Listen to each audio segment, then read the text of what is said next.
Hey there, Mr. Reddit here. Welcome back to another episode of r/Entitled Parents Stories. Today we have a very special episode for you, a compilation of some of the greatest entitled parent stories we read over the past year. So sit back, relax, and enjoy a few hours of the most entitled parents you've ever heard of. And by the way, Karen assured me that if this video gets 1,000 likes, she won't try to speak to anyone's manager for an entire week. So please smash that like button. And if you're new, subscribe and turn on notifications for new stories from Reddit every single day. And become an official member of the Re-Army today, and I'll give you a shout out in an upcoming video. r/Entitled Parents.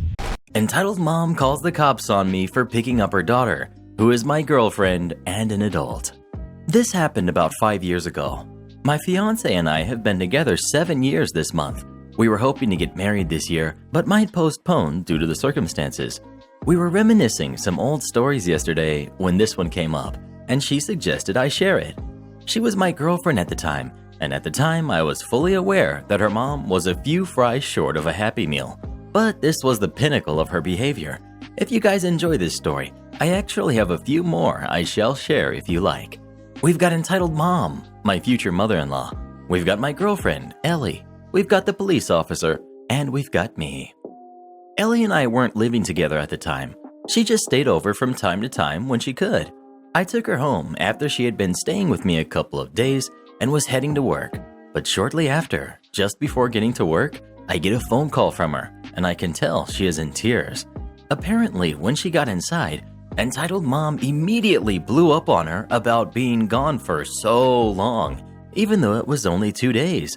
And she told entitled mom when she was going to be gone and kept in contact with her while she was. But Ellie just sort of brushed it off and went to her room. Entitled mom's house was pretty much your stereotypical crazy cat lady house. House badly decaying, cats all over the place, going to the bathroom in random places and whatnot. And when Ellie gets to her room, she realizes while she was gone, the cats went to the bathroom all over a pile of her clean clothes. But whatever. Ellie decided to just bag them up and she would wash them next time she came to my place. Her mom didn't have a functioning washer at the time, and apparently that really set entitled mom off. Entitled mom apparently thought Ellie was bagging her clothes because she was planning to go back to my place that night to stay another few days. So she stomped into her room, grabbed the bag, ripped it open, and flung the clothes all over the room along with all of the cat doo-doo, while screaming at Ellie that she's not going anywhere. That's when Ellie ran outside and called me. She was so upset and didn't know what to do. Her mom had been doing crazy stuff to Ellie since I had been with her, but up until I just helped her however I could while not getting involved and not saying a word to her mom. I told her to go ahead and get the things she needs and I'll take her to my place. She said she would love that. I told my work I was going to be late due to an emergency and turned around to go pick her up. When I pulled back up to the house, Ellie was in the driveway crying. I went and hugged her, told her it was gonna be okay and that she could stay with me as long as she wanted. So she went back inside to get her things. As I was standing outside waiting, I heard the door open again and went to help Ellie with her things. Uh-oh, it's her mom. Entitled mom comes stomping out with her hair crazy and frizzled and an old nightgown. She beelines for me and gets right in my face. Entitled mom, with an extremely thick, high-pitched southern accent. "My daughter said I need to come out here and ask what you think of me." I knew that was a blatant lie, as Ellie would never instigate this. "You got something to say, huh? You think I'm trash, don't you, huh? That's what you think, isn't it?" Again, up until now, I had completely kept my mouth shut and was trying to maintain that.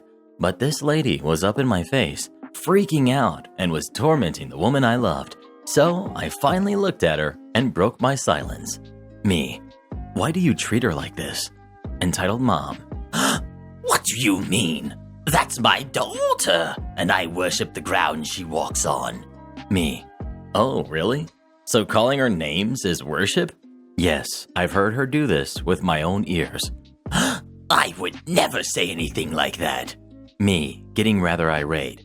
"BS, I've heard you say it." Entitled mom explodes. "Get your butt off my property." Okay, I almost never find myself in situations like this so I'm not used to it. I say that because after she said this, I pretty much saw red. I'm not proud of it, but I just started shouting at her everything I could possibly think of at the top of my lungs while she went back in the house. But thankfully, that only lasted a few seconds and I immediately calmed down. So finally, Ellie comes back out with her stuff. We put it in the car and I assume it's over. But Ellie turns to me and says, "I'm sorry, but we can't leave yet." Me, "Why not?" Mom called the cops. I sorta had a feeling that would happen. No big deal. So we just sat and waited for the cop to arrive. After about 10 minutes or so, a cop car pulls up. Right when he does, Entitled Mom comes out of the house, and oh my god. Yes, she was doing exactly what you think. She instantly puts on the fragile, brittle old lady act, hunched over, walking slowly, the whole gig. And of course, when police officer asks her what happened, she has to pitch her entire medical chart to the guy. Ellie will tell you this woman has been terminally ill for 12 years. So when she finally gets done trying to milk this poor guy for sympathy, she tells her version of what happened. "Sir, he came onto my property and verbally attacked me. He's awful to me, sir, and I've never even done anything to him. He's turned my daughter against me and is trying to convince her to leave." At first, he seemed somewhat sympathetic to her, until he turns to Ellie. "Officer, ma'am, this is your boyfriend?" Ellie, "Yes, sir." "Okay, and how old are you?" "Sir, I'm 23. This was my favorite part, because the officer looked up from his notepad with a look of, "Wait, what?" Obviously, he was thinking Ellie was a minor or something based off of how Entitled Mom was acting, but quickly realized just what he was dealing with. Eventually, he turns to me. "Okay, sir, please give me your version of what happened." I did so. Funny side note, at one point, officer looks up at me and says, "You look really familiar. Do I know you?" It actually turned out that the officer and I had gone to high school together. Once we recognized each other, we laughed and shook hands. This was hilarious, because out of the corner of my eye, I see Entitled Mom has a big scowl on her face as she sees me getting friendly with the officer. But anyway, officer puts his notepad away and turns to me. Just FYI, he says the following with this heavy tone of, "I know that you are fully aware of this and don't believe you are in the wrong at all, but I have to say this as a formality." Officer, "Well, OP, she doesn't want you on the property, so be aware that if you come back here, you technically can be charged with trespassing. Do you understand this as I've explained it?" Me, "Absolutely, sir." Entitled Mom, "But sir, I want to press charges." Officer, "He didn't do anything illegal, ma'am." "But he verbally assaulted me." I understand that, and while that was ill-advised, he slightly turns to me and gives me a small gesture with his hand, and I nod in agreement. It's not something I could arrest him for. He agrees he will not come back on your property without your direct permission. Okay, fine. Whatever. Ellie, come back inside. Ellie, "What? No." "You heard the officer. OP is leaving, and you're staying here." Officer, "Whoa, ma'am. I didn't say that at all." But... Your daughter is not a kid, ma'am. She is a full-grown adult. She has every right to do whatever she wants." "I'm her mother. She lives under my roof. I told her she needs to stay here, so she needs to stay." "No, ma'am. That's not how it works. If she wants to go stay with her boyfriend, there's absolutely nothing you can do to stop her." Entitled Mom starts the fake crocodile tears and stomps in the house in defeat. Ellie and I thanked the officer, got in the car, and left. We've been living together ever since. Believe it or not, Entitled Mom isn't really much of an entitled mom anymore. Over the years since that day, Entitled Mom has actually decided to make an effort to try and improve herself. I guess she realized that if she didn't make changes, she would lose her relationship with Ellie. So Entitled Mom started taking advantage of her medical coverage and went to see her psychiatrist and got medicine for mental illness she actually had, as opposed to the ones she would make up. Since then, well, she has actually gotten way better. She takes her medicine regularly and has a boyfriend that is an extremely kind man and treats Ellie as though she were his own daughter. So basically, Entitled Mom isn't really an entitled mom anymore. We actually get along very well, and we see them frequently, and we help each other out whenever we can. We actually look back on the early years when she was, in fact, an entitled mom and laugh. So not only is everybody getting along well, we can actually share the cringe stories and happily laugh about them. If you guys would like to hear some more, let me know. I think that's the most beautiful ending that I've ever seen in an Entitled Parent story. Pah! It was a horrible ending. But she stopped being a Karen. She started being nice to people and respectful. Exactly. It's a cold-hearted world, and the only way to survive in it is to be brutal. And demanding to speak to people's managers? Bingo. Half the class fails the midterm after cheaters copy me. I don't have a problem helping classmates. I really don't. I even tutored several classmates during my final semester of undergrad because they needed the help. They all ended up passing their classes with my assistance. This story comes from a particularly tough business information systems class during my undergraduate education. The students in this class were mostly non-technical business majors, so this new material wasn't at all similar to anything we had learned in other classes. Needless to say, most of the students were struggling, including me. I still had a 4.0 in college at this point, though I finished with a 3.99, and was willing to put in max effort to keep my stellar GPA. I started studying hard. I made my own Quizlet sets. I read the book every night. I finished assignments a week early, and I did outside research. After grinding it out in this class for about a month, I was working on an assignment in a room designated for quiet homework time, and that's where our story begins. Several other students from my class were there and working on the same assignment I was on. Judging by the size of exasperation, the irritated whispers, and requests for help, they weren't having much success. Having studied relentlessly for a month, I was having an easier time of it. As I got up to go get some water from the fountain in the hall, a classmate asked for my help. I told him I could do that and I'd be right back. I returned a few minutes later to find what I can only describe as a bunch of busy bees happily working away. This was strange since they were hopelessly stuck 2 minutes before, but whatever. My classmate tells me he figured it out without me. Now, I'm not an idiot, so I know the 5 people in this room probably copied my work off my computer when I went to get water. Scumbag move number 1. But as it turns out, no one in the class needed help the next day or the day after. Whoever in the study room had stolen my work had forwarded it to most of the class. Scumbag move number 2. I don't mind being helpful, but I hate being used, so I made a plan to get back at the people who had stolen my work. It didn't take long to organize my plan and carry it out. Here's how it went. 1. I changed an answer on the next assignment by multiplying by -1. 1,500 became -1,500 on this question.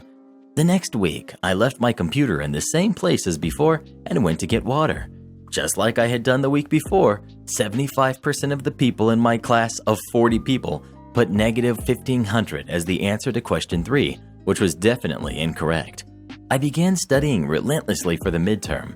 Our professor had said he wouldn't adjust the weight of the test if everyone scored particularly well. This class was difficult, and no one was expecting anyone to score over 75%, so all my classmates figured the weight of the test would be adjusted. My plan was to wreck the curve, even though it's not a curve, and deny everyone the adjusted weight by producing a sufficiently high score. I recruited a classmate who hadn't stolen my work to study with. Together, we aimed to score high enough that our professor couldn't adjust the weight of the midterm. Here's how it all played out. No one who copied me realized the answer was incorrect. Every last one of those idiots submitted the wrong answer for question number 3.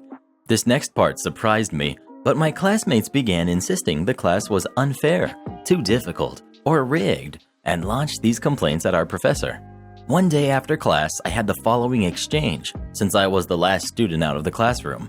Professor: OP, do you think this class is too hard? Me: honestly, the class is hard, but if people spend as much time studying as they did complaining, they'd be fine. They really need to just get to work. Professor: I thought the same.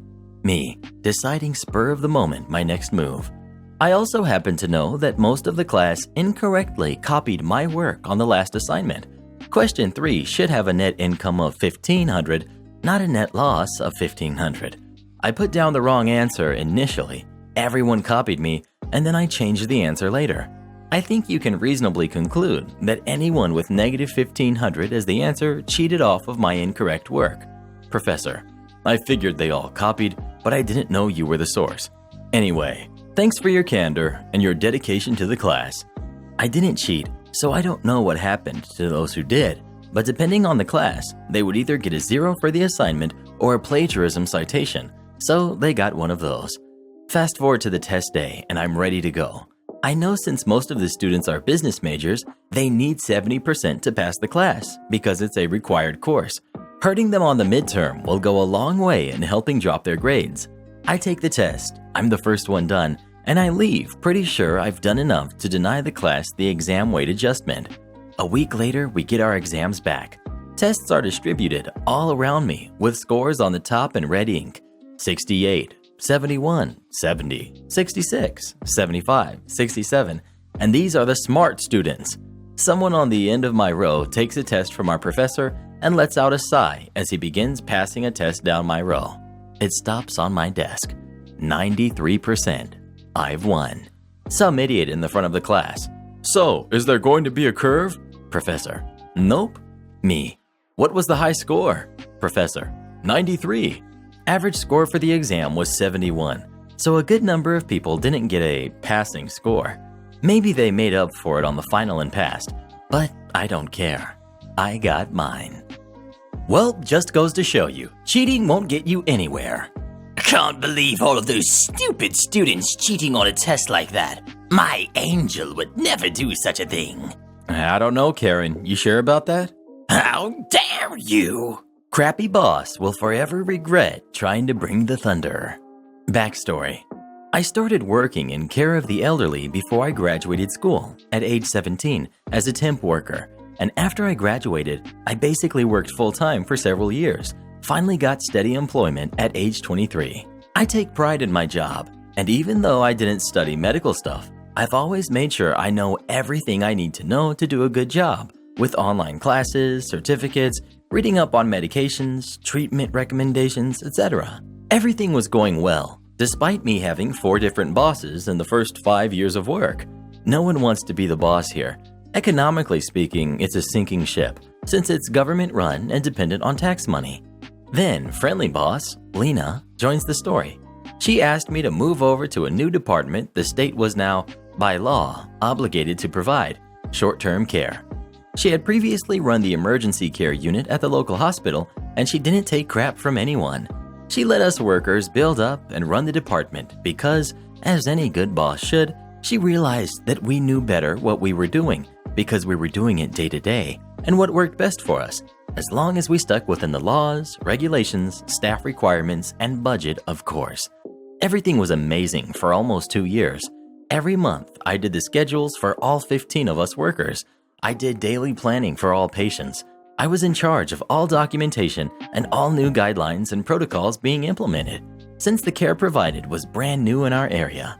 Then, the day of the great sadness came when Lena declared that she was leaving, since she had been offered a job as the head chief of the local hospital. All of us were devastated to see her go, but I mean, good for her. That's when super jerk, Kaja, enters our story. She was already the boss of all the normal elderly care units where I'd worked before. I'd already moved on to short-term care before she was hired as boss, and we had heard exclusively bad things about her. We heard she would always do what she thought was the right thing to do, which was almost exclusively wrong because she was underqualified, had no experience from the actual work, and was just a jerk in general. Our first staff meeting, she told us, Either you're with me or against me, and the people who are against me, I drown in the local lake. Okay, great start. I then tried to explain to her that with our previous boss we had worked with trust, since Lena had an understanding that us workers actually knew what works best in our own department, and Kaja instantly shut it down. No, I'm the boss. I set the protocols. I decide how my departments run. Me. Yeah, of course, but I'm just saying we've been working like— No, I'm the boss. I'm in charge. And so it began. Kaja started changing the schedules, the protocols, the staff requirements, the daily rehab schedule, the food schedule, not joking by the way, and she lowered the required medical competence to work at our unit. This means there were people working with us who had no prior experience in the job, had no prior experience in the field, barely spoke the language, etc. Keep in mind, we had dementia evaluation, palliative care, stroke rehabilitation, and so on. Kaja started to try to micromanage everything we did. Literally everything. She canceled all the activities we did for the whole business, like pub nights for the elderly, movie nights, summer cafe outdoors, walks, store visits, everything, all without cost to the business. She stated that we're no longer allowed to finish the schedules on our own and gave us 2 weeks less to finish them, which means we now have 1 week to input the schedule, try to settle it between us 15 people, and then hand it to her. She'd finish it and hand it to us the day before it went into effect, and 8 out of 10 shifts weren't covered, or we were 6 people working the same weekend, supposed to be 3. So I told Kaja that I've been managing the schedule for years and was happy to keep doing it, and that she'd still have it 2 weeks early. No. I told her that our activities were 100% within paid hours and no strain on the day-to-day normal business, and we want to keep doing them. No. I told her that we'd prefer to keep doing things as we'd been doing them for years because it worked very well. No. Obviously, I was upset. So were my coworkers, but they never spoke up. That was my job, I guess. There were a lot of incidents that I'm not going to bother bringing up, but just imagine that anything we ever wanted to do for our patients or the people in the dementia units or for the well-being of any of the staff was just no. One thing that had been consistent since I started working there when I was 17, 27 at this point in the story, is that when you apply for vacation or any kind of leave, you input the leave request and then you request a temp to cover your shift, and then you inform your boss that you've done both things. Always been like that. Always. So I did. I requested a day's leave. My mom had a doctor's thing in a town a few hours from here. I input the temp request and then I walked to the boss's office and informed her. She loses it. Maybe because Kaja's boss was there. I don't know, but she starts yelling, telling me that I'm not allowed to request temps. That's her job. I stand there and take it like a good employee and just say, okay, won't happen again. Big surprise for her when the next staff meeting comes around. There suddenly weren't any staff on the actual ward, and a local politician was sat waiting with her mother, who was being committed to my ward that day, for over 2 hours. I wonder who made sure they were arriving at that time on that day. I told my boss's boss exactly why there weren't any temps scheduled for the meeting. Kaja got fired. Will make me smile for the rest of my life. That boss sounded like a real piece of work. I thought you sounded amazing. That's exactly how you treat your employees. Never let them start thinking they're smart or know how to get things done. It goes right to their heads. To their heads, huh? Sure wouldn't want that to happen. I just hope that poor boss found another job once they fired her. I hope she found some help dealing with her problems. Sounded like she had a lot going on. Shut up, Mr. Reddit. Can I at least get your number? Sure thing. So this didn't happen to me, it happened to my coworker, but I was at the register right next to her when it happened. Cast. We've got my friend, my coworker. We've got the old man, and we've got me. This happened a few years ago when I was 17 and my friend was 18. We worked at a grocery store that had 4 registers set up in groups of 2. So me and my friend were the ones on 2 of the registers, meaning we shared the same behind the counter space. We both have customers in line and are checking them out. I can hear everything going on as we are literally 2 feet away from each other. Enter Old Man. Old Man looked a lot older than us, so he's obviously too old to be hitting on an 18-year-old, but that's exactly what he does. Paraphrasing because it's been a few years, but you get the gist. Old Man. Hey there, beautiful. Friend in customer service voice. Hello, how are you today? Old Man. Better, now that I get to see someone as gorgeous as you. Friend. That's nice. Did you find everything okay? Oh, yes. Yes, I did. Winks.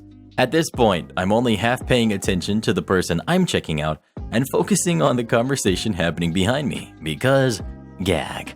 Old Man. Can I take you out on a date? Friend. No, thank you. Your total is... Come on, please. I'll take you out somewhere nice. You can get all dressed up and fancy. Friend.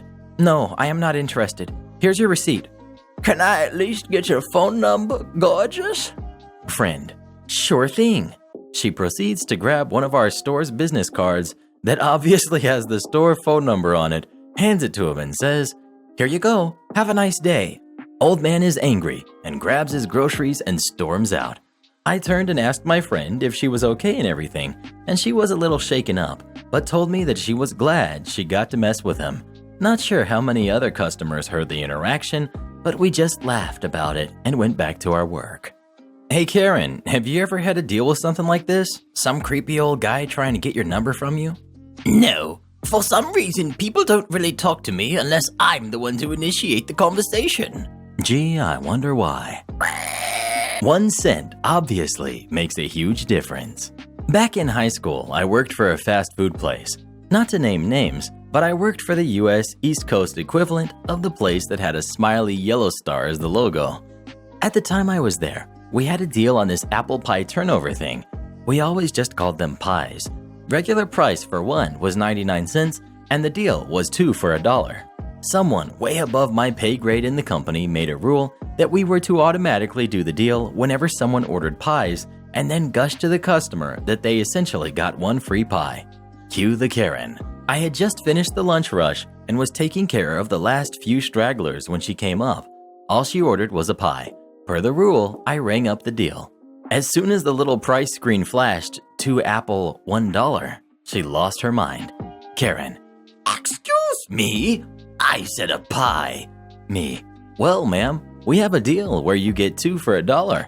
And since No. I said 1. You are trying to steal from me. Me. Not at all, ma'am. The pies are regularly priced at 99 cents, and the deal is $1. So you get a pie for free. Heck no. You just said they're 99 cents. You're trying to steal from me. Some people don't have a penny more to spend, and you are trying to rip them off. Me. But ma'am, after tax, You are a liar and a thief. Where is your manager? I begrudgingly get manager, and Karen starts screaming about how I'm trying to force her to pay more for things she never asked for, and how I was likely going to try to pocket the difference / steal from the company. Manager. Well, it says here you're getting 2 pies, and after tax, that's $105. Karen. Well, I only want 1 pie, and she's trying to overcharge me. I want this fixed now. Manager. I twitch. Trash Goblin, please ring the customer up for 1 pie only. I do so, and the price after tax comes out to $105. Karen insists that we're still wrong, and manager ends up telling her to buy the pie or leave.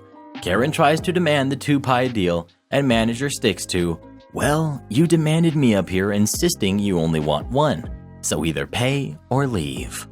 A perfect example of what happens when Karen makes a big deal out of nothing. Oh, buzz off, Mr. Reddit. She ordered 1 pie, and the stupid worker tried to give her 2.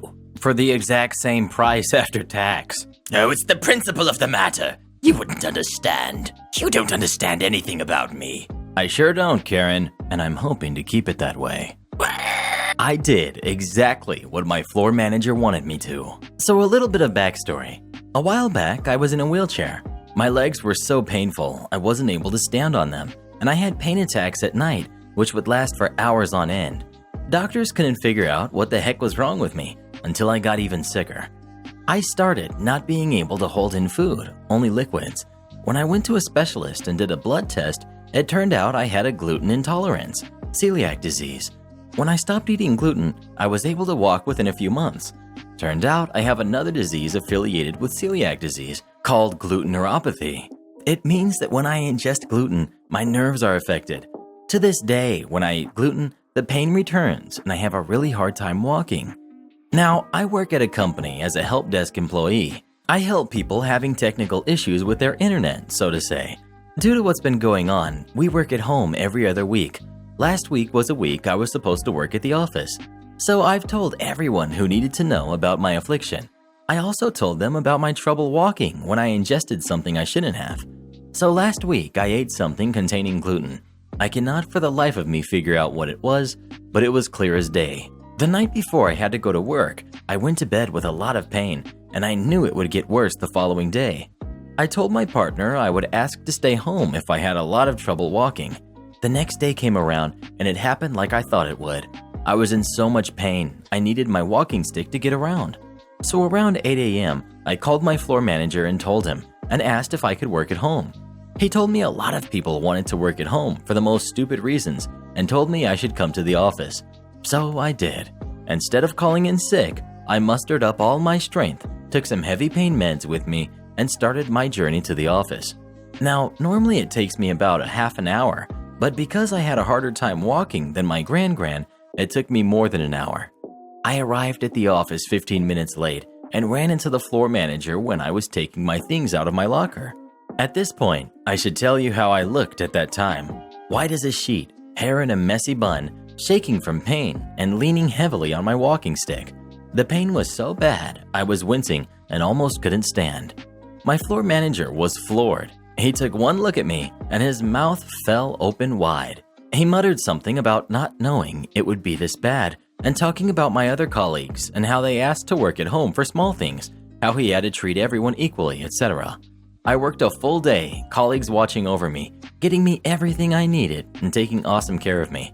I heard one of them say how ashamed my floor manager was about making me come to work and how his response was everything I had hoped for. Needless to say, he told me whenever this would happen again, I would have no trouble calling in to work at home. Karen demands I give her my eyeball for free. Little backstory. I'm getting into the voice acting industry. I've bought many things to help me set up a booth at home, including something called a AITA eyeball, the eyeball Karen is referring to. The eyeball is basically a recording booth in a ball. It's awesome and it works wonders. Highly recommended for anyone who needs to record anything, podcasts, songs, etc. It's basically a portable recording booth. There are two types of eyeballs, the normal AITA and the Fat Boy.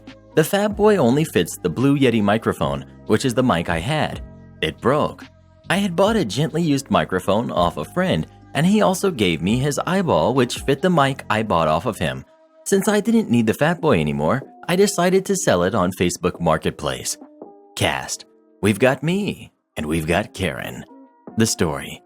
I put the eyeball on the marketplace for $100, which was reasonable price considering I got it for $215, and if anyone knows anything about the eyeball, they know it's worth every penny.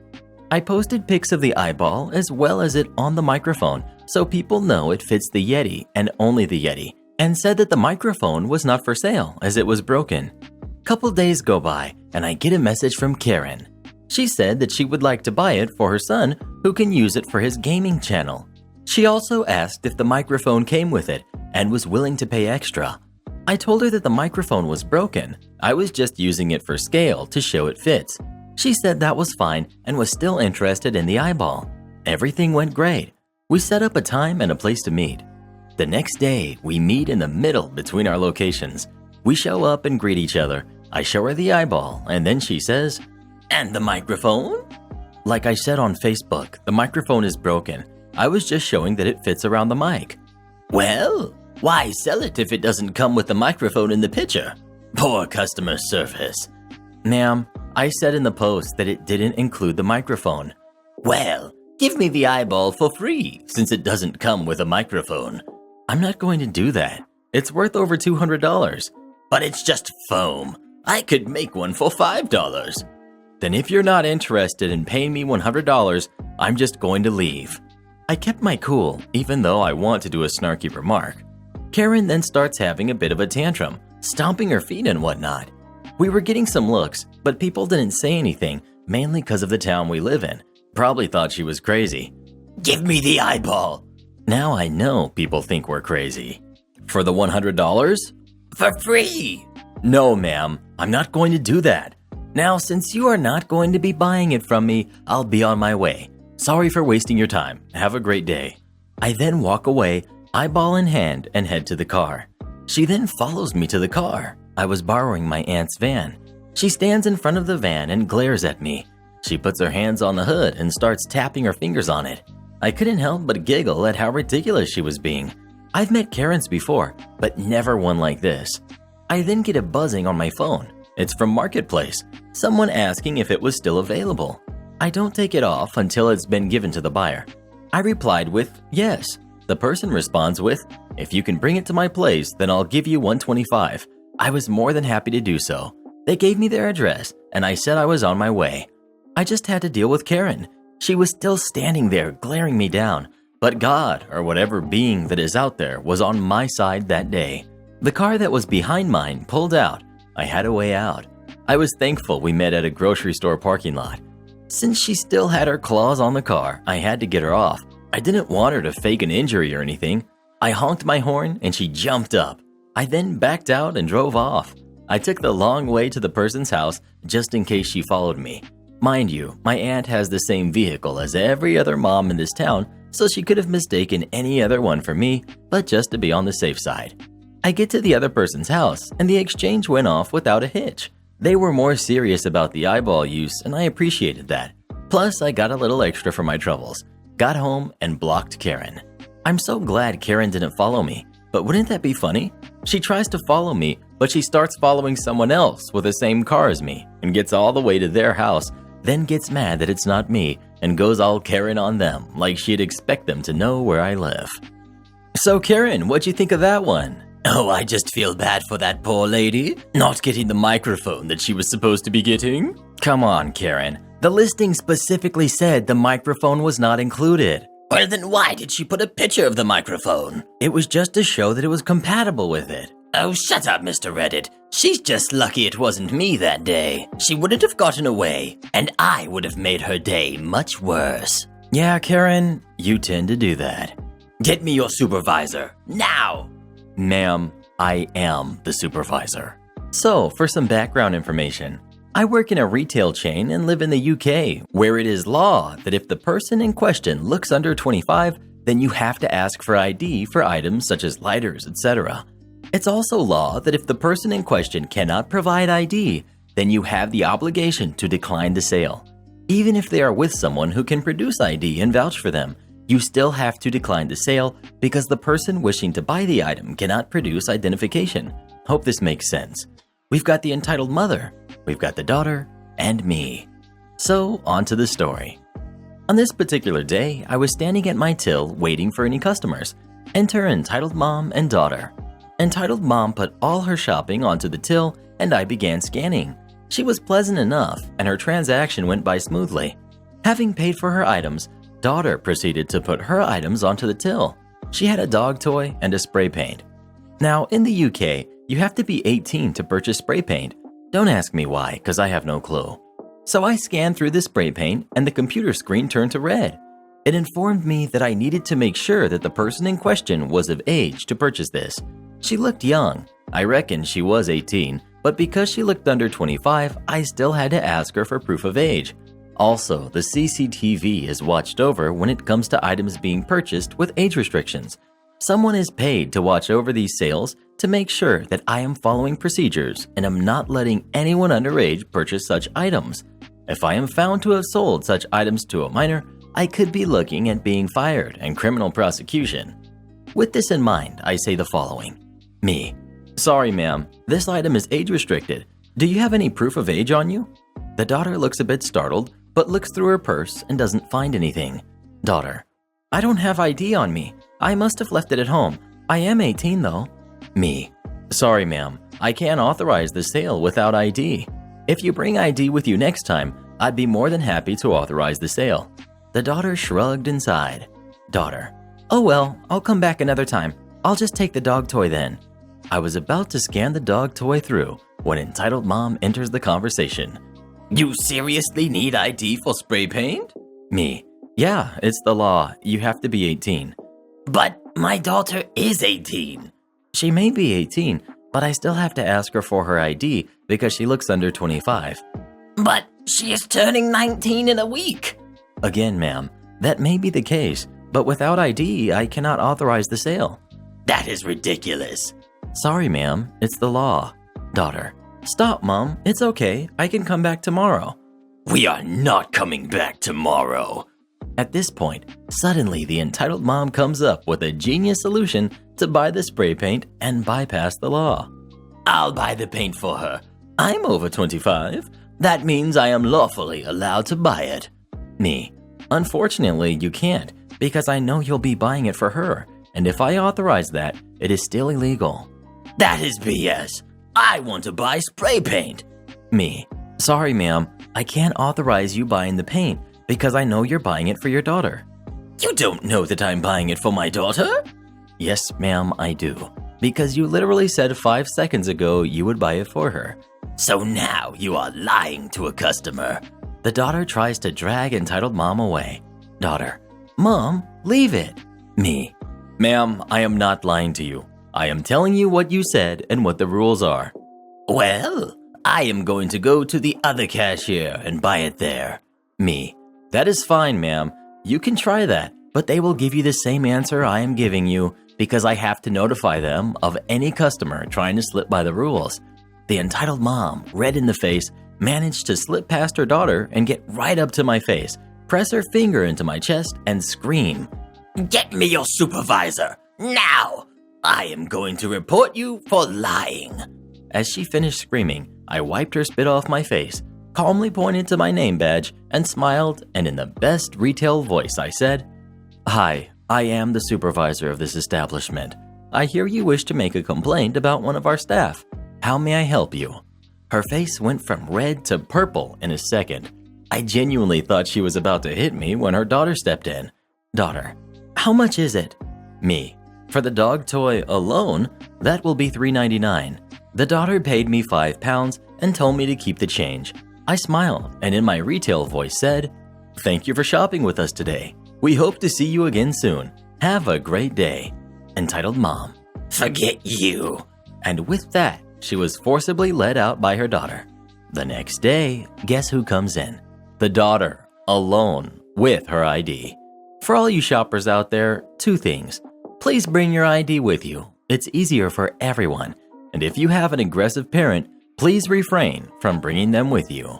Have a great day. Karen, can I ask you a question? What? Why is it that some people think the laws don't apply to them?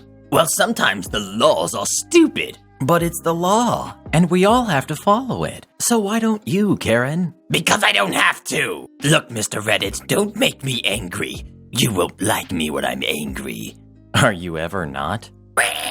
I don't want to be on the news. Don't put me on camera. I was standing in line to get into the supermarket today, and the person just before me was a surly, older gentleman who was not wearing a mask or facial covering, and appropriately wearing a biker jacket with a big patch that read, "Forget helmet laws." The store has someone at the door, usually a teenager or an elderly greeter, whose job is to ensure everyone entering the store has a face covering per their nationwide corporate mandate and under our state law. As the man arrived at the greeter, who could not have been a day under 65, she said, "Excuse me, you need a face covering to enter." He said to the old woman in this macho, authoritative voice, "No, I don't. It's okay," and tried to walk into the store. The old woman goes, "Actually, sir, you do. It's not just policy anymore. It's the law." And he starts spouting off about how it's an unconstitutional law and how the greeter isn't in a position to enforce laws. A minute or 2 passed, and people further back who can't see what's happening at the front of the line are getting restless. They begin to try and see what's happening. The guy is saying, "Look, you're holding the line. If the masks really do work, then everyone who's wearing one is safe, right? And if they don't, then why do you care?" And she was getting kind of desperate at this point and said, "Well, sir, because I could lose my job if I let you in there." This is where I come in.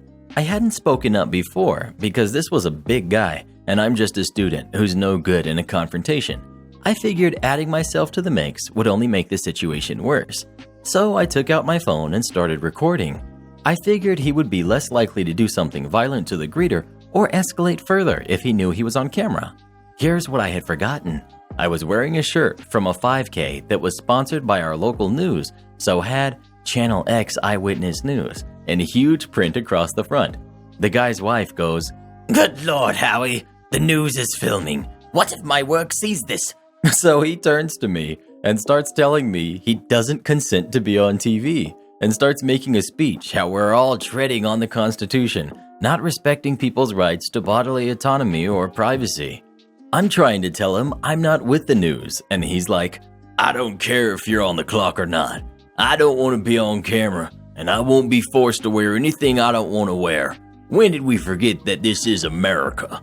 Now this is where it got crazy.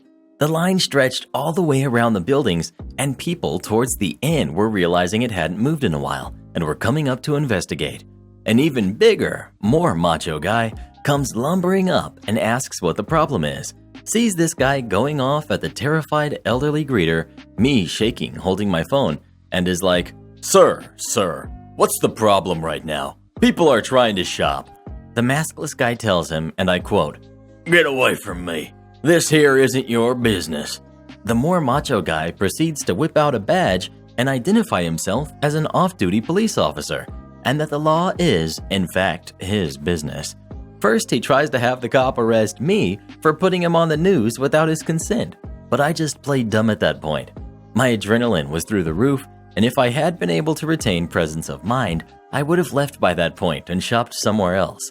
The biker guy is now saying to the cop, This isn't what you went into the academy dreaming about, man, is it?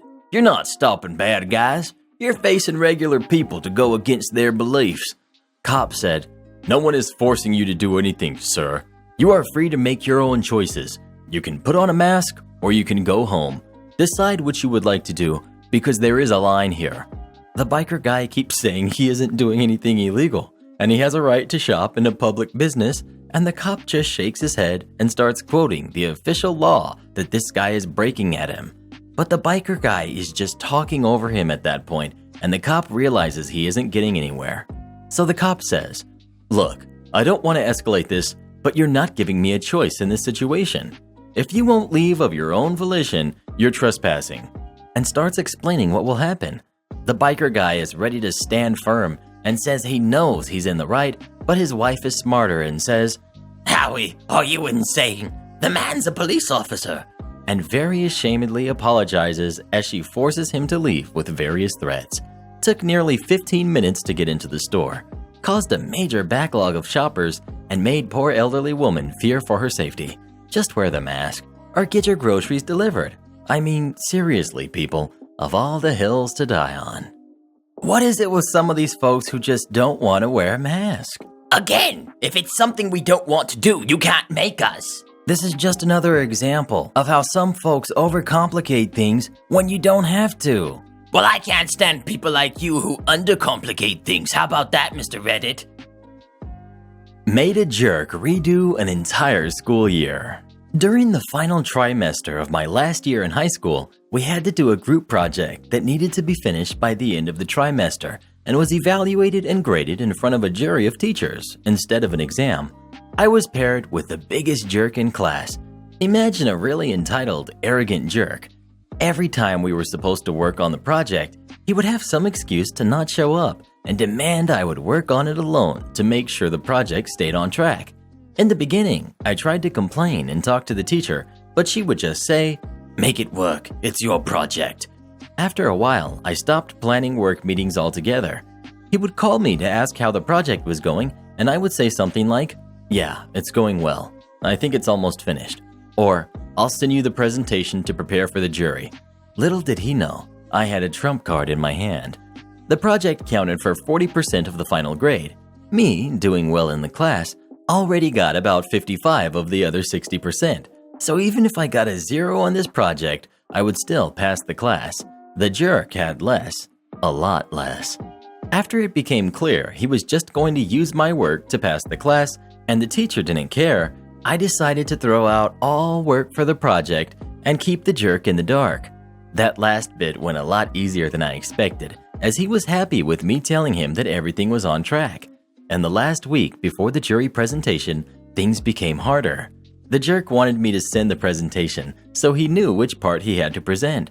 I managed to stall a few days with excuses, but 2 days before the jury presentation, I finally sent him an email with the PowerPoint, which was actually an MP3 file with a changed file extension.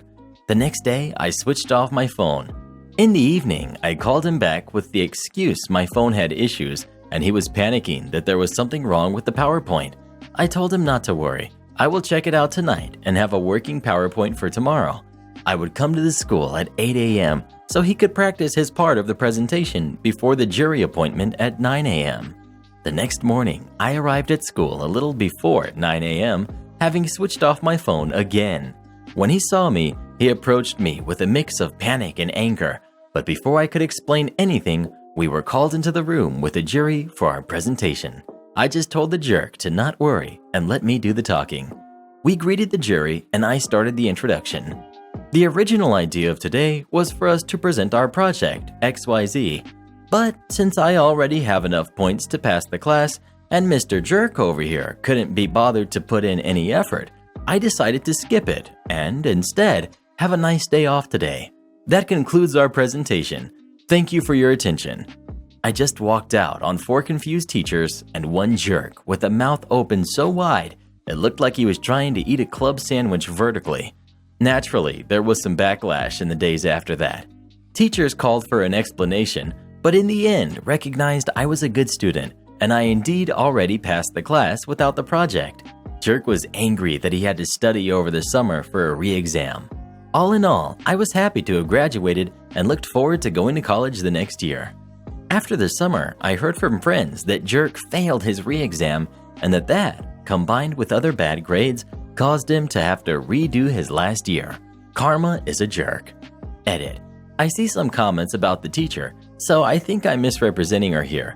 I didn't have the feeling she was a bad teacher. I think she just wanted to give us the chance to work out this problem ourselves. Experience is the best teacher after all. I'm also assuming she thought we worked something out after I stopped complaining when I had my plan. Well, that just goes to show you, whenever you're part of a team, you have to work with that team and pull your weight. Unless your teammates are beneath you. Oh, come on, Karen. What are you talking about? It's true, Mr. Reddit. Sometimes people are beneath others. I mean, just look at you and me. The bosses should have just paid me an extra $150 an hour. After high school, I started to work at a coffee shop whilst I started my studies at university. The owners of the coffee shop were a cool couple in their 30s. The shop was cool with awesome deep house music, awesome customers, and the vibe was awesome. Getting underpaid wasn't a big concern of mine. I also wasn't paid penalty rates for working weekends or public holidays, compulsory in Australia. At first, working for them was awesome. I met some amazing friends who I'm still friends with now and learned some good skills which I'll use the rest of my life. As I was studying and living out of a home, I did have an increase in bills, so my hours stepped up. I went from 20 hours a week to about 40 hours a week on top of full-time university study. As the uni work piled up, I needed to take some time off for practical classes, assessments, and my own self-care. This caused some tension between me and the bosses as it was only a small coffee shop, and now as my job role had increased to opening and closing of the store, banking, stock ordering, and training of staff, I was needed to be there a lot of the time. I'm not one to say no, so I made it work for some months, often causing me to do 13-hour days at work and then 4 hours of study when I got home. At this time, I was getting tired, stressed, and a bit irritable, and I crunched some numbers and worked out if I earned an extra $150 an hour, it would mean that I wouldn't have to come into work for the annoying 5-hour shift I hated, and my wage would stay the same. Beautiful. It was around the 1-year stage of working there that we had a meeting about pay increase. After a lengthy discussion, it was decided that no, I wouldn't get it due to tax/superannuation expenses from the employer side. After this talk, there was some serious attitude problems from the 2 bosses, but these would only last a couple of days. The female part of the couple had serious bipolar and would come into work super happy and in a fabulous mood and then turn instantly if I dropped a plate or made the wrong coffee. Her mood would then go back up after 2 hours. I was walking on eggshells around her and was always dreading her epic mood swings. For the next year, I worked my butt off, both at work and university. I took on extra shifts when needed and helped volunteer at the local homeless shelter in my spare time. Over this year, I met some amazing friends at work, and we would often go to house parties or out to dinner, and we built a really good friendship. The bosses, for some reason, didn't like this. It was coming up to Christmas, the busiest time of the year, especially for a coffee shop in the shopping center. We were making the first coffees at 5 a.m. and turning the till off at 9 p.m. We were the backbone for every retail employee in that shopping center. Me and 3 good friends were ruined after every shift, and we decided to sit the bosses down and ask for a pay raise. We were over the moon when they told us they would raise it $1 an hour, but that's as far as the budget could stretch due to being a small business. Over the next year, we all juggled 40 to 50-hour working weeks on top of full-time study, whilst the bosses went on month-long trips to Europe and the USA. They bought a new house, car, and boat, and were living the life while we struggled to pay rent on time. One of my friends got a job offer that was too good to turn down, so she left. She would always come in and tell us about how good her new job is and all of her spare time, and we all got instantly jealous. I was desperate to have some spare time and a decent paying job. My grades were also slipping, so I was on the hunt for a new job and ready to get revenge. I asked for character and employment written references so I could start applying for interns that would be coming up in the following year. Absolute BS. I got advice from customers in relation to work, health and safety, and employer's law. I also built a strong rapport with a number of employees and customers to ensure that if the ship went down, I had people on my side. The time has come where I got a new job working in an admin role for a law firm. Completely different pace than what I'm used to, but I welcomed it with open arms. As I was a casual, the bosses didn't want us to sign any contracts so they could evade money for the tax offices, etc. I decided a better way to do them over was to quit unexpectedly on a busy Saturday morning. I made sure that I did this on a day that my 3 besties couldn't work and wouldn't get dragged through the mud or deal with the bipolar mood of my bosses. About 6 months have passed working in the office where one of the head solicitors dealt with employer/employee disputes. I would read emails coming in and out and realized that I'm entitled to be back paid for the loss of income. I teamed together with my 3 best friends from the shop who had all left the coffee shop, and we decided to each write them a letter demanding to be paid the money we had lost over the years. We each paid for a private delivery company to deliver our letters separately, but on the same day to our bosses, and giving them 28 business days to reply to a request. This then caused them to go to a solicitor and spend a ton of money for advice before replying. We got our replies, which stated they were unaware that they were underpaying us and were open to pay us $5,000 each, straight up, or we could go through our payslips and timesheets and request a different amount, but that would be at our own expenses. The 3 other employees decided to take the $5,000, but I knew I was entitled to a lot more and requested 3.5 years of payslips and timesheets. When I requested all these documents, it was in the middle of our winter university break. I had no plans or holidays booked, so I decided to sink my teeth in. I went through 4 years of salary entitlements for retail and hospitality workers and through all the payslips to work out how much I was owed. About 2 weeks later, I had a figure just shy of $30,000. I typed up a nice letter and photocopied 250 pages of my payslips and workings out and sent them to my old bosses, this time with a return date of 7 business days. Otherwise, legal proceedings would commence. I was calling their bluff. I had no money to buy a Coke, let alone a solicitor. 7 days had passed when I received a letter outlining that they will require a further 7 days and have compensated me with $500 or the late turnaround. Beautiful. It is in the 7 days while scrolling on Instagram that I saw one of my old customers from the coffee shop was now attending this new and cool coffee shop that had opened up in my area. I decided to go in and get a coffee when I realized that this new coffee shop was now also owned by my old bosses. As I ran out of the store, I bumped into another customer who told me that my old bosses had purchased the store just as I was leaving and had since also purchased a nearby coffee shop with intentions to make it into a bar. Interesting. After some negotiations back and forth, it was decided that the final figure they would pay me would be $28,500 plus superannuation, approximately $4,000. I agreed that as they were a small business, I would receive these payments in a weekly installment of around $650 for 42 weeks. Fantastic.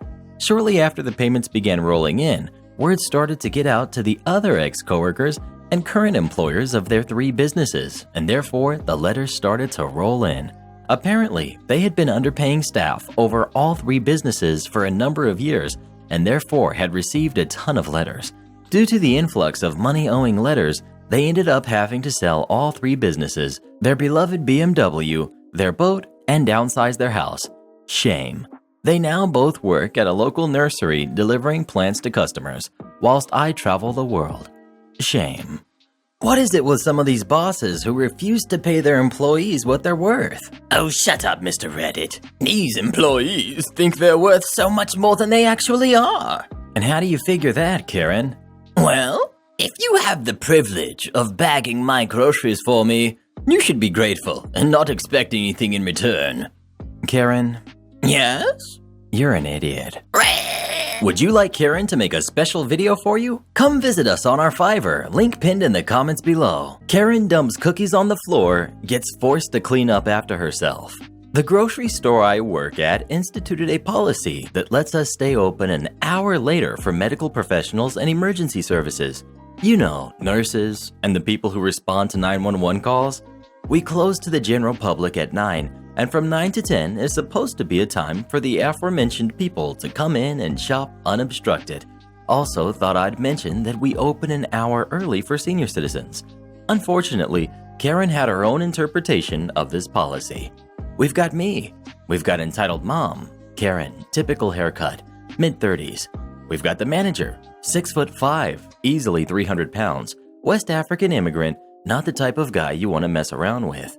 It was 9:45 p.m., 15 minutes until close, and I was restocking eggs when entitled mom pushed her cart, filled to the brim with groceries. Her newborn baby was sitting in a car seat in the front of the cart. Entitled mom. Ahem. Me. Hello, ma'am. How can I help you? Where are the cookies? They're in aisle 12. Would you like me to take you to them? Yes, that would be good. Since aisle 12 is pretty far from the eggs, I decided to make some small talk, since we were trained to do that. Me. I think it's really great what you guys do for society. Entitled mom. Thanks. So, you are a nurse? Oh no, I'm a mom. Moms are the most essential workers, wouldn't you think? We weren't allowed to call people out for not being an EMT or something, so I agreed. We got to aisle 12, and she started taking cookies down from the shelf and putting them in her cart. As she was walking away from the shelf, she bumped it with her cart, and the entire shelf of cookies fell down. I had spent an entire hour leveling that shelf, and now all of my efforts were gone. And instead of apologizing and helping clean up, she said, "Oops, I'd help, but I have to get going. My kids are waiting at home," and just walked away. Just to clarify, the shelf itself didn't fall down, but all the cookies did. I knelt in front of the pile of cookies, defeated. I started putting the cookies back up as her cart squeaked away. I would have gone after her, but my store is very committed to the whole "the customer is always right" thing. I started putting the cookies back up, which would honestly take another hour and a half because of the sheer amount of cookies on the floor. About 15 minutes in, my manager comes by and freaks out about the cookies, but then he realizes, TFLJ Martis wouldn't just knock down all the cookies, right? So he asked me, "What happened?" Me. Some lady bumped her cart into the shelf and everything fell down. Manager. What? Me. Yeah, so I'm cleaning it up. Don't worry, I'll be fast. Manager. Oh, heck no. Where did she go? Me. Down the aisle. He took off, like sprinting. I didn't follow him because I wanted to finish the cookies before my shift ended. So the following interaction is secondhand from one of the cashiers. He managed to catch her going out the doors with her cart full of groceries. This was about 10:05 now, past close. Manager. Hey, you. Yes? My stalker tells me you made a mess in my cookie aisle. Why? I don't know what you mean. I wasn't even in the cookie aisle. Manager. I can see the cookies in your cart. I'm sorry? I need to go. I'm an essential worker. Manager. What kind of worker? A mom. Manager. My mother, back in Nigeria, she worked 12 hours a day after my father passed, and she still had time afterwards to clean up her messes. Entitled mom. No, really, I have to go. Manager. Go clean up the cookies. But who will watch my baby and my groceries? You can bring it with you, so your baby can learn how to take care of his own messes. Entitled mom reluctantly goes with manager and comes over to the cookie aisle where I'm still slaving away. Manager. TFLJ Martis, get up. Me. Okay. Manager, turning to entitled mom. Now clean up the mess. It took her until about 10:45, but it would have been a lot longer if manager hadn't felt sorry for her, and so he and I started helping her. At the end, she apologized to me and manager, and she actually paid for some of the broken packages. We helped her take her groceries to her car, where she apologized profusely again.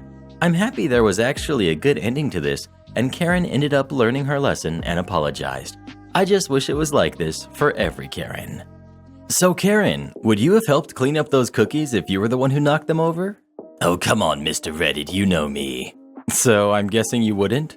Of course not. That's what employees are for. Karen wants a male server.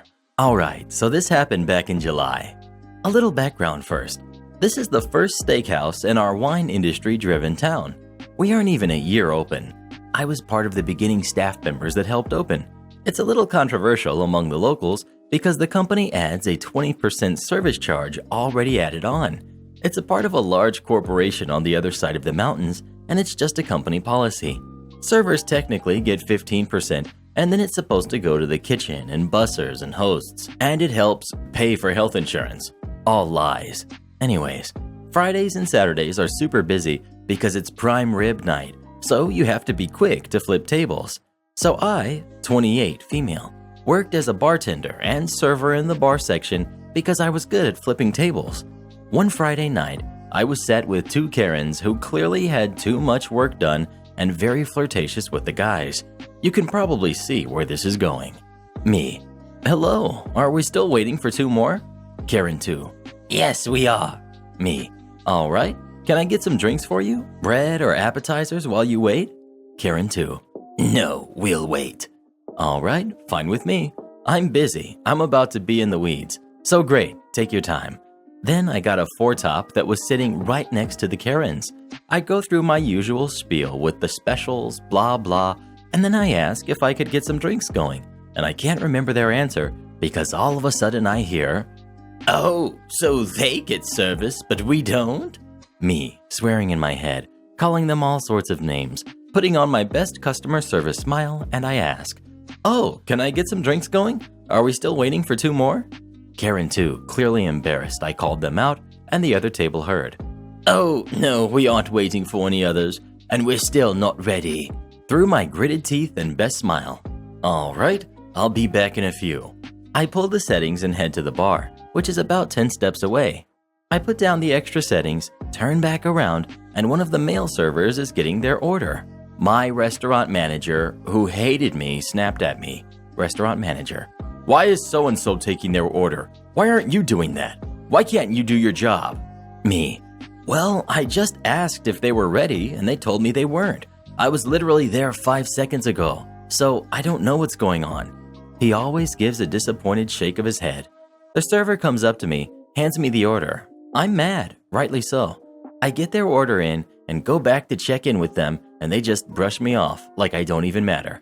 Then the general manager is making his rounds, but he only talks to people he knows or pretty women. The next thing I know, he's coming up to me full force. Now the general manager is the Gordon Ramsay of this town, and he's tall and has this disappointing look all the time. Everyone's scared of him. You can't please him. He's not pleasant to work for. I have another story about him. I overhear them dragging me through the mud. Karen 2: "We haven't been getting service all night." General manager takes 2 strides over to the bar and says, "They just told me that they hadn't been getting any service. What the heck is wrong with you? Why aren't you serving them?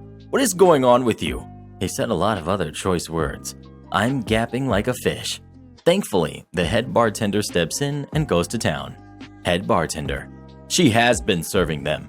She goes over and checks with them all the time, but they're being rude and clearly don't want a woman waiting on them.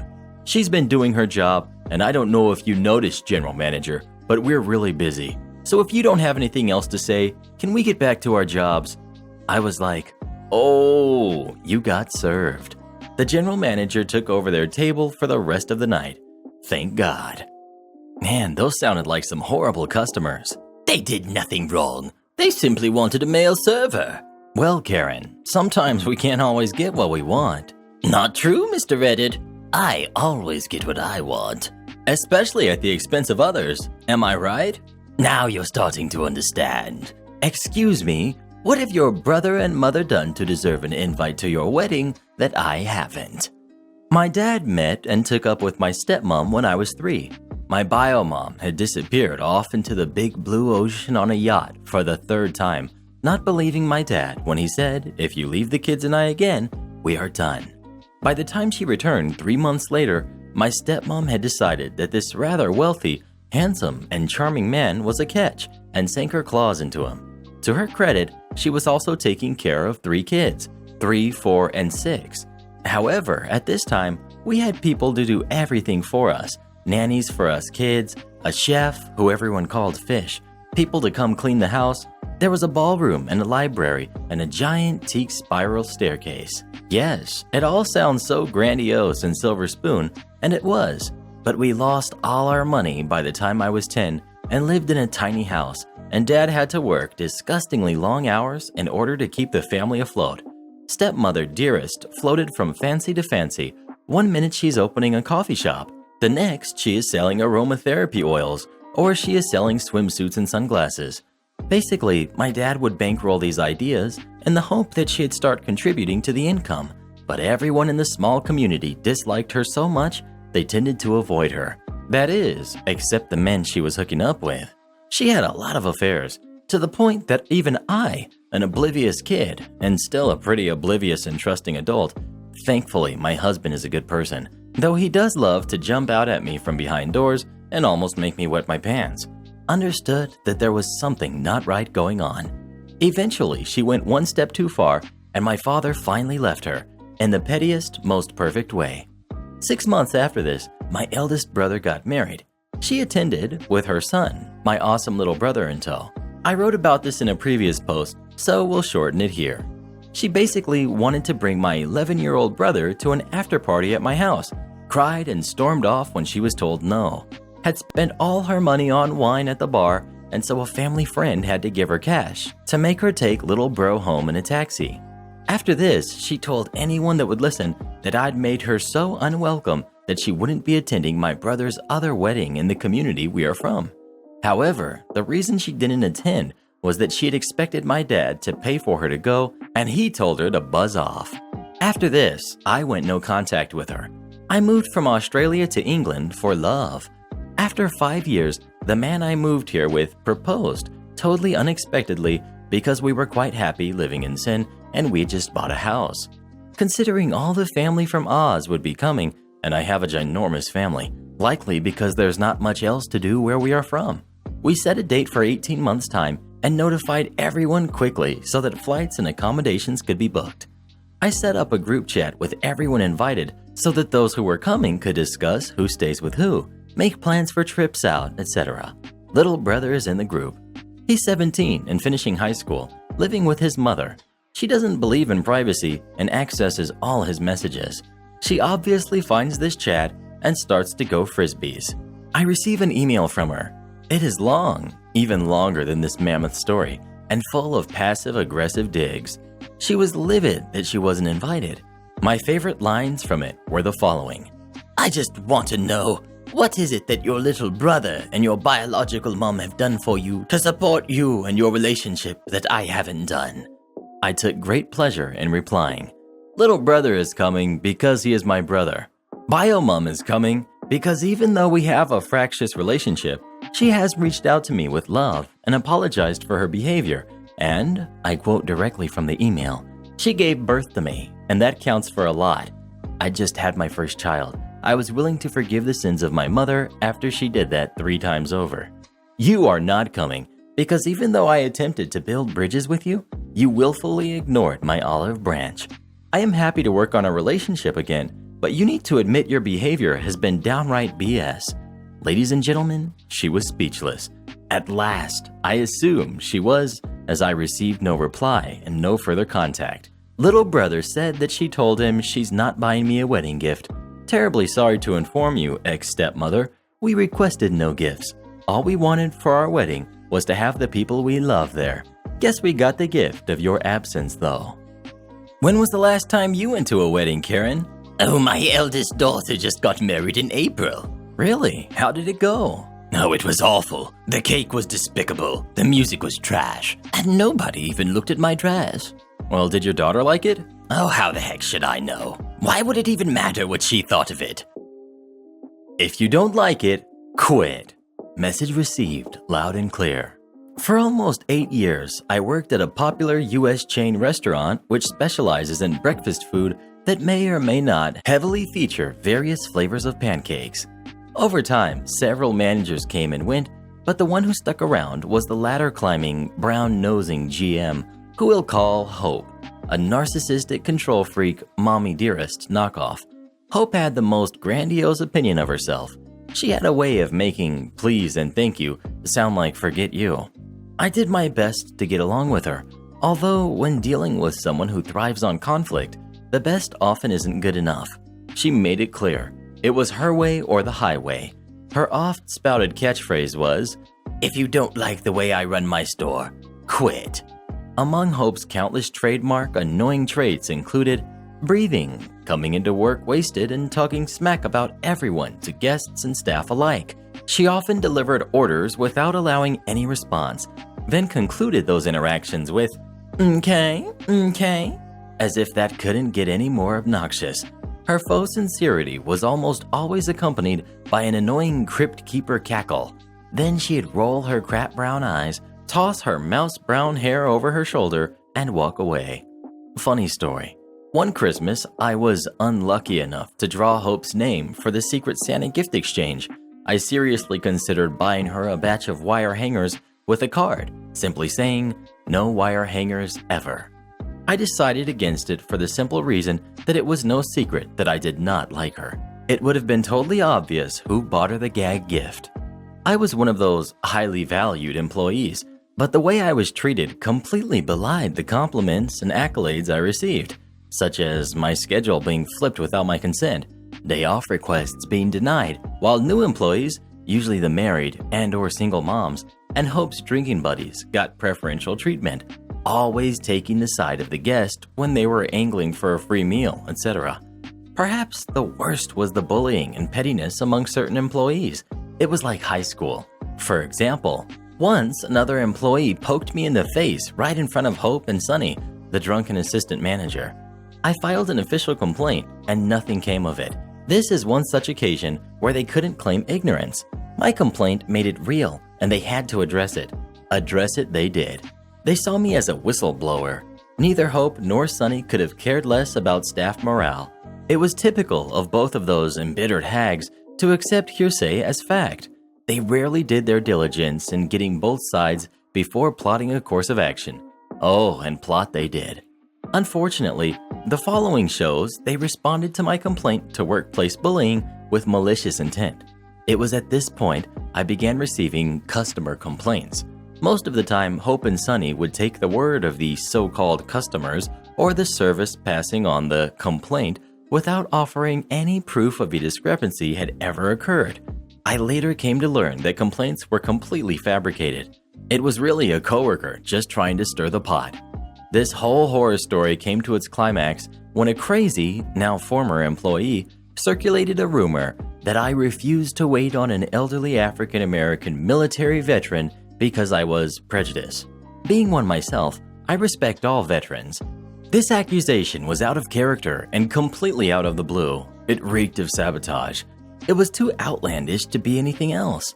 So the write-up came. I was absolutely furious as my suspicions that I'd been set up were confirmed. Both Hope and Sunny would not let me get a word in. I finally got their attention by stating in a raised voice that I had a right to have my say.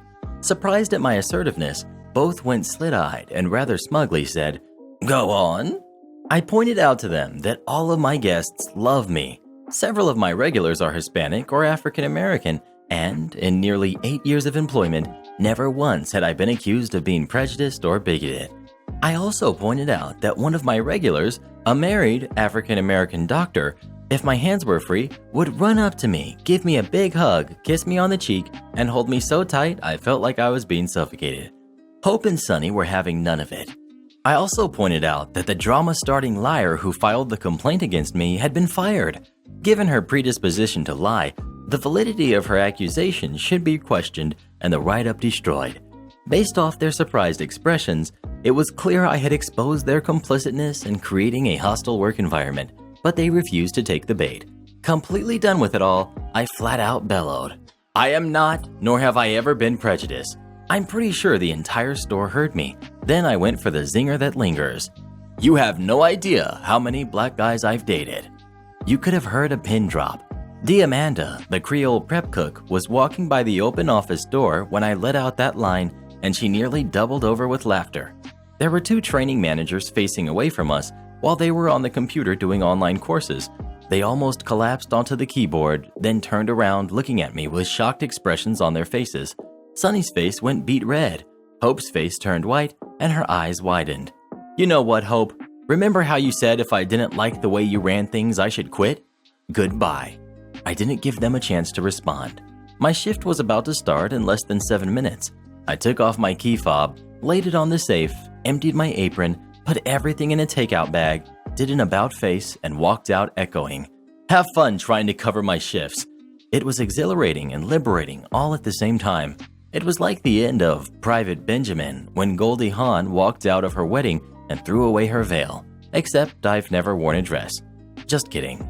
Yes, I have. Aside from returning 2 weeks later to get my final paycheck, I haven't set foot in there. I have no reason to go back. I have a new job at a wonderful company with great bosses that value me as an employee and as a person. I actually look forward to going to work now. I never thought that was possible. Double plus, they don't expect me to be an emotionless robot. So Karen, have you ever been so upset that you quit your job on the spot like that? Job? I've never had a job. Really? No, why would I? Do you think I'm some sort of a peasant? Oh, come on, Karen, that's not very nice. Most of us have to work. There's no way we're going to get everything we need in life by just complaining to the manager about it. Oh, don't be so hard on yourself, Mr. Reddit. Perhaps you just need a little more practice. Karen needs to mind her own business. As mentioned in prior threads, I'm a grocery/delivery vendor who stocks brand-specific items for supermarkets, but am not employed by any of the stores directly. I have a route of stores to visit and pull products from the back of a specific brand of food and refresh the supply. Most name-brand beer, sodas, chips, snack cakes, and other brands employ their own workers who aren't store employees. After reading this subreddit a bunch, I've started to scope out where in the store the over-the-counter reading glasses sections are in case I encounter any of the extra special host beasts who insist that specifically I must help them, so I can lead them there to help them pick out a pair. Yesterday at Walmart, there was a little old gray-haired man shopping who would occasionally head spasm rather violently like he had just been stun-gunned in the neck, and each time would shout very loudly. I know from watching a cute TikToker who has a less severe form which resembles his motion that this could simply be Tourette syndrome. People with this seem to have a signature verbal yelp, but don't have any cognitive choice in what the yelp is. The TikToker has a pretty cute yelp and explains some aspects of their own variety and experience in some posts. So this guy wasn't hurting anyone, but would, just occasionally, jerk his head very violently but catch himself each time and would shout at a really high volume in the moment of surprise. As he went around shopping, he could be heard making this shout from 8+ aisles over. He wasn't interacting with anyone, just minding his own business and going off a shopping list like any other person. He came down on a somewhat crowded aisle I was working on at the time, and I just let him be, but saw the other people staring and giving him some space. I understand also that some who have this experience a higher frequency of tics if under additional stress than just the normal frequency alone, such as by being judged in public by it, so I just let him do his thing. As he rounded the corner out of sight, a few people who were near me on this aisle muttered that the man was obviously crazy and that he shouldn't be out in public and might hurt someone. I explained a little about the possible condition and that this could actually be a pretty big milestone for him personally, being brave enough to go out in public and trying to control it, and being able to handle the stress of the stares and whispers, and that if people could stop talking about him, it could actually help reduce his outbursts, possibly. One feral snob of a lady comes over to me a little while later after he had moved on several aisles over, clopping in her business Karen shoes the wrong direction down the aisle and not wearing a mask, naturally, and on a mission. She sternly barked at me about him and told me that he needed to be removed because he was frightening other customers.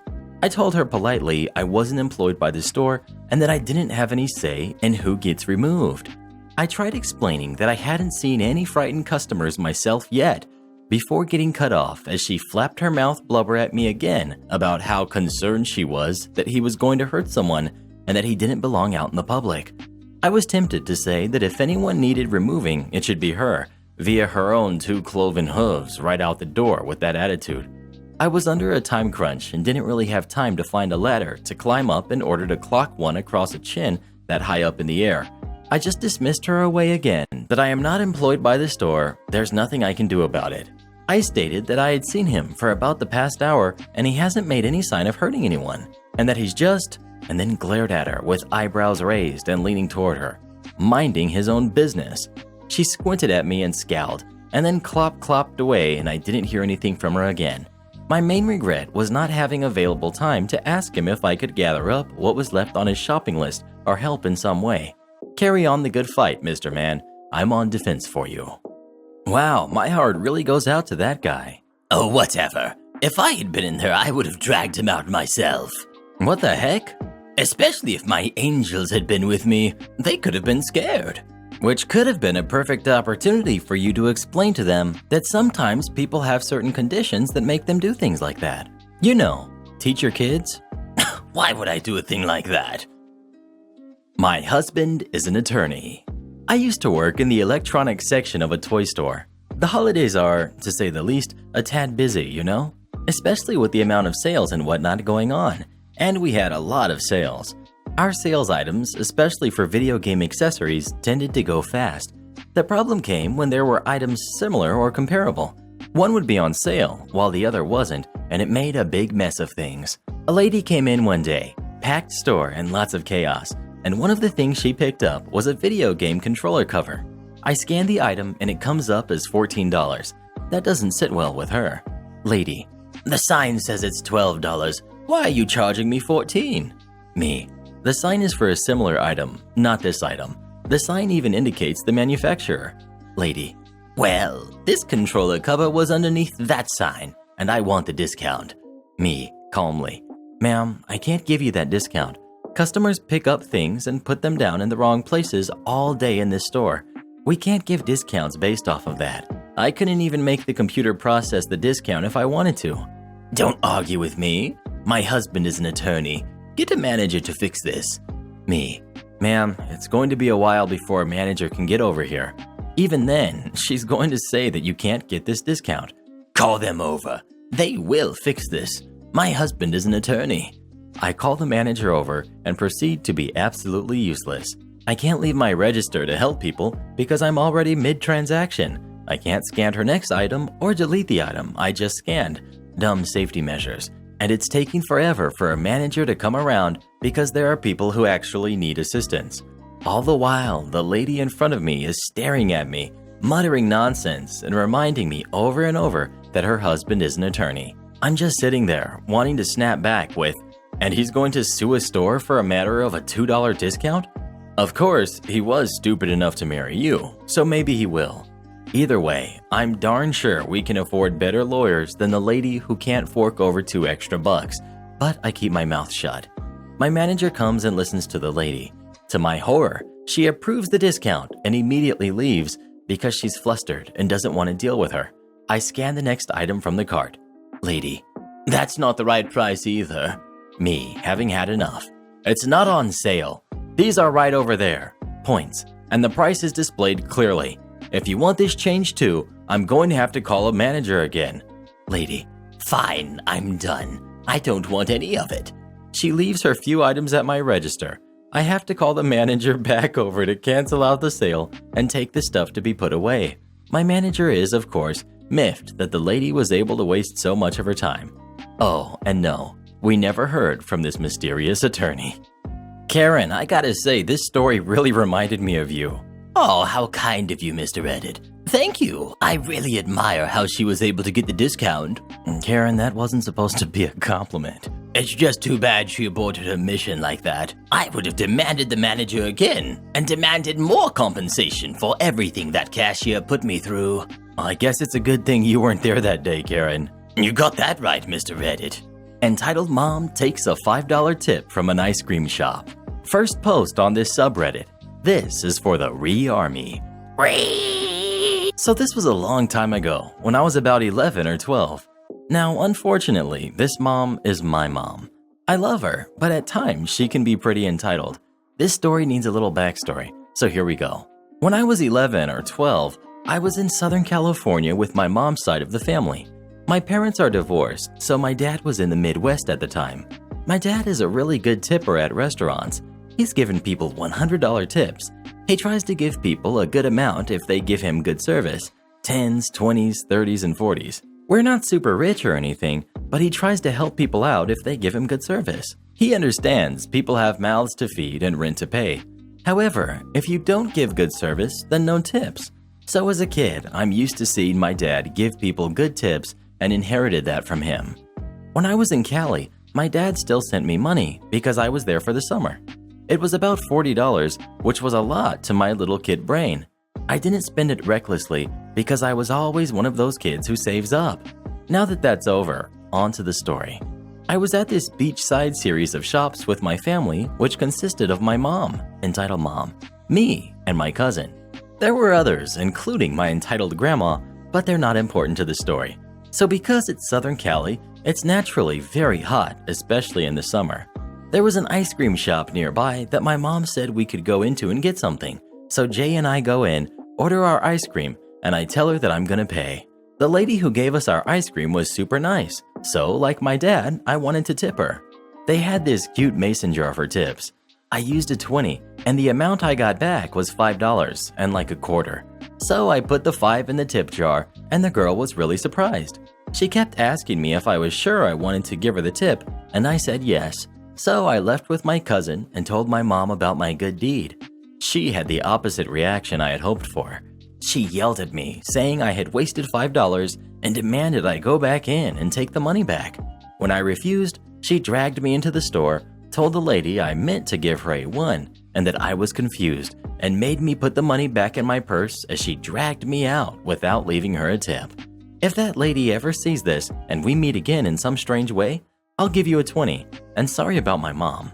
Anyways, I hope some of you guys like this story. How much do you usually leave for a tip when you go out to eat? Tip? What's a tip? You know, like the tip, like thanking the waitress or the waiter or the... Oh, I don't believe in that.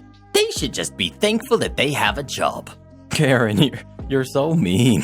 Well, you're so nice, and I'm not very fond of nice people. I pay rent, so I own this house. Backstory. My parents used to own a house on a big piece of land. When my older siblings went away for college, the house felt too big for our needs, so my parents decided to sell the house, but not all the land. They built a smaller house on the part of the land they didn't sell. A few years after, we moved to a city 2 hours away and kept the house as a place to go during the summer. My parents decided to rent the house as it was well located and had a really nice view. Renting it meant that they could use the money towards the mortgage and taxes. Enter our Karen. Karen and her boyfriend rented the place so she could be closer to her work. From the start, my dad made it clear. The place was for rent and my parents planned on living in that house after retiring. At that time, both of them planned to work for at least another 20 years plus. They would, of course, notify Karen in advance when they wanted to take back the house so she would have plenty of time to find a new place. In return, they asked that she notify them in advance should she wish to move out so they could find a new renter. The lease also stated that my parents would have some of their things in a locked storage in the basement as well as in a shed on the property, and that they would always call Karen before dropping by to get something out of the storage, which was in the basement and connected by the garage so they wouldn't even disturb Karen. For a few years, Karen was an okay renter. She paid the rent through a check each month. She smoked inside and didn't take care of the land, but my dad didn't make a fuss about it. Real trouble started after around 12 years. Every few months, Karen's checks would bounce back. My dad would call her to ask about it. Karen would profusely apologize and rectify the situation. Then it became every other month, until it was every month. Finally, my dad had had enough and called her about the lease and the rent. During the call, Karen argued that since she had been paying rent for the past 12 years, the house was now hers. My dad was shocked since that came out of nowhere. He tried to explain to her that she was renting the place like they had agreed on since the beginning. Karen went on a complaining fit about how she had paid so much over the years and she was the one living there and taking care of the place, which she was not at all. Therefore, it should be hers. She threatened to take my dad to court. Now, where I live, there are many laws which protect the renter, and it can be a real pain to deal with when you have a nasty renter. My dad hired a lawyer to make sure everything was in order. After a meeting with Karen, when the lawyer was present, she realized she didn't have much of a case since all paperwork concerning the house was at my dad's name, and the original lease clearly stated that it was a rental. My dad offered to break her lease should she wish to after the whole debacle, but she wanted to stay in the house. He made her sign a new lease where it stated again that this was a rental and that should she not pay or cause trouble again, my dad would give her the shortest possible notice of eviction allowed by the law. Karen is still renting the house after almost 20 years. My parents are not close to retiring yet. I do hope it won't turn crazy when they decide to take back the house. What is it with Karens and taking things that don't belong to them? I think that lady deserved that house. Like she said, she had been paying rent for a long time. But that doesn't mean it belongs to her. That's why it's called renting. Oh, shut up, Mr. Reddit. What do you know? I know that I do my best to stay as far away from Karens as possible. Well, apparently you're not too good at that. A pre-Karen meme, Karen in the wild. Background. I'm from the UK, and this happened to me about 10 years ago. Reading other people's stories, I thought I would add mine to the mix. So I worked in a shopping mall for a small independent chain. They made alternative clothing, mainly. My uniform consisted of a t-shirt with the store's logo on the front. Shop was called Punky Fish, so it was of a fish that resembled a slightly altered anglerfish with a chain and an eyebrow piercing. The t-shirt was black, fish and writing in gold with studs on it. It also read Punky Fish, how can I help you on the back. You could wear anything on the bottom half. My go-to was crushed velvet leggings and Converse at the time. Anyway, to get to my store, I would usually park in a multi-story space and walk through one of the big department stores that were always connected to it. This time was the turn of Marks and Spencer's. Any non-UK residents who are not familiar, it's an old-fashioned shop with clothing, homeware, food, and beauty products. Their uniform is a black and green gilet, polo or shirt with smart trousers and shoes. This is important. Walking through, I have my bag in hand, as well as McDonald's I had picked up on the drive-thru and a drink in the other. Here goes the story. We've got me and we've got Karen. Me, walking through the store, minding my own business, drinking my drink, stops for a second to check my phone. Karen, sharp finger prodding me in the shoulder. Excuse me? Me, turns to see angry Karen, bit taken aback because of the prodding. Yes? Karen, did you not hear me or something? I've been chasing you through the store. Me, remembers hearing someone shouting excuse me several times. I heard you, yes, but didn't realize it was for me. What's the matter? Thinking maybe I dropped something or whatever. Karen's face is now red and purple. What's the matter? Is that how you speak to customers? This is disgraceful. First of all, you ignore me. Then, instead of, how can I help you, you say, what's the matter? Me, I hate confrontation. The penny hadn't dropped yet because she thinks I work here. Okay, how can I help you? Karen, still angry.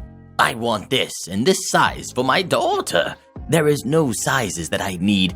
Get one for me. Me, penny dropped. Miss, I don't work here. This was obviously the wrong answer.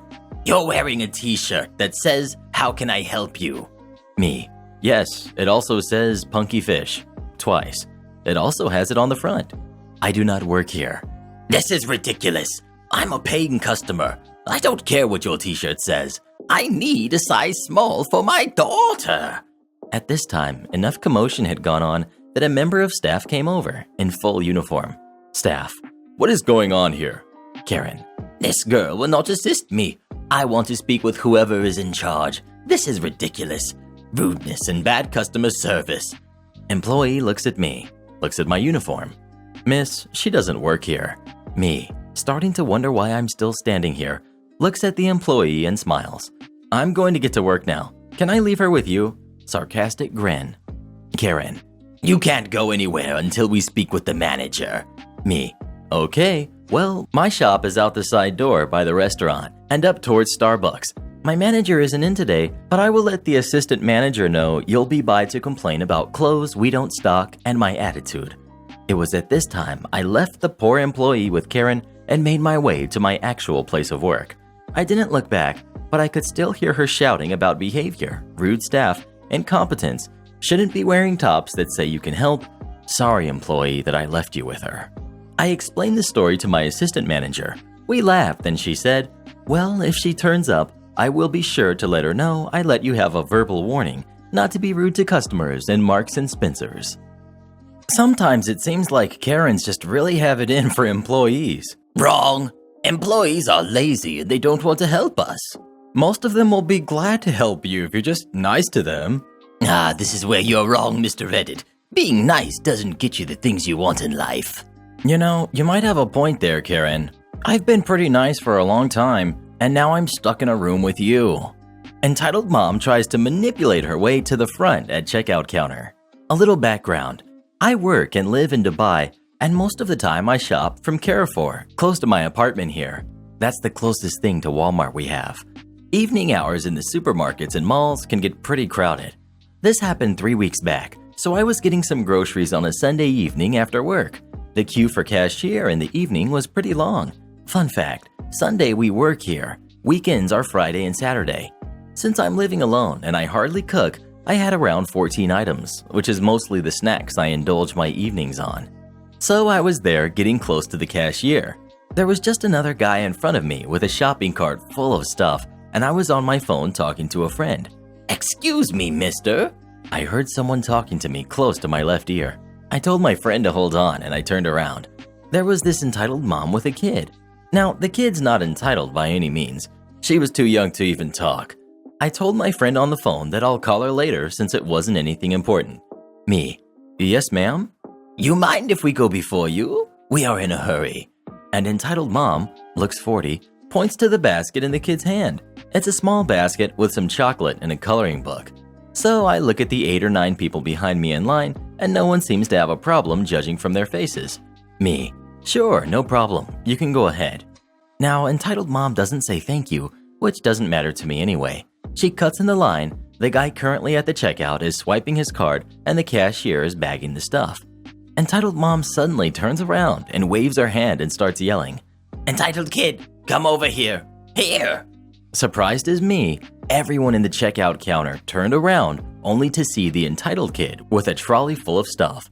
Literally more than 100 different items for sure. Everyone in my line combined wouldn't have that much stuff to check out. Me. Excuse me, miss. I was under the impression that you had 2 or 3 items to check out, but this is a bit too much, and I can see no one in the line would approve that. Most of us have been waiting here for over 15 minutes. Entitled mom. What are you saying? I was here before you. I was genuinely shocked. I was like, what? Me. No, you weren't. I was a bit confused, like maybe she was there and told me to hold the place or something and I didn't notice because I was on the phone. Now, already a couple of people are having big trolleys on the checkout counter, which is pretty narrow. So entitled kid, who is about 14, comes by pushing the cart through the line in a forced manner. Like literally, he was not giving a hoot and doing it by force. So there's one bald guy. He was on the phone all the time. I thought he didn't care or he didn't even notice the whole thing. But he just happened to stop the cart by holding it when entitled kid was trying to squeeze it past him. Bald guy. You're not gonna cut the line. Not today. Entitled kid. Mom, this jerk is stopping me. Now the entitled mom storms past me and goes to the bald guy. Who the heck do you think you are? Bald guy. Look, these people are nice. Might let you get away with your crap, but I'm not gonna let it happen. And you need to teach your little jerk some manners. Entitled mom. I was in the queue ahead, jerk. And don't you dare preach to me on parenting. Bald guy. No, you weren't. Entitled mom. Ask that guy. Me. You tried to trick us into thinking you got 2 items to cut the queue. This time, I was sure that she wasn't in the line before me by just looking at her face. It was literally the face of someone who thinks of themselves as, I am so smart, the rest of you are stupid, so I can get away with anything. Entitled mom.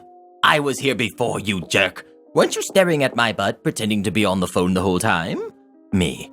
Now that's it. You're not gonna get on this queue or any queue today without waiting your turn, jerk. I would have stared at a pack of sour candy as opposed to her, and I hate those candies. I really wish that I could have come up with this line there at the moment. So we hold the queue and call the manager.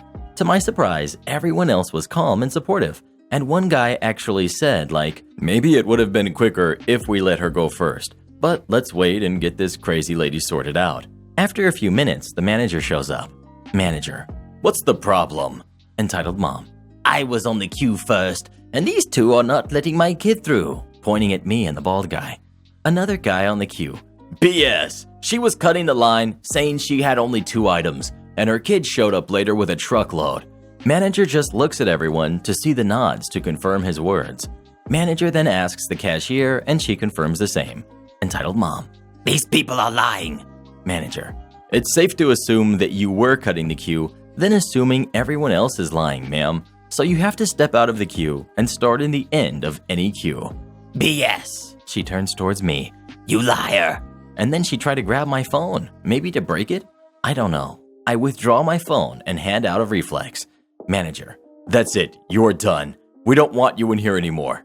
Apparently, they can ban customers inside a store. So Entitled Mom was removed immediately by the security, and the manager apologized to everyone for their trouble. The whole thing took about 20 minutes of everyone's time, and that was it. Why do so many Karens have such a problem standing in line? Because we have better things to do, Mr. Reddit. You mean like trying to take people's Nintendo Switches? And their PS4s. I used to work here, lady.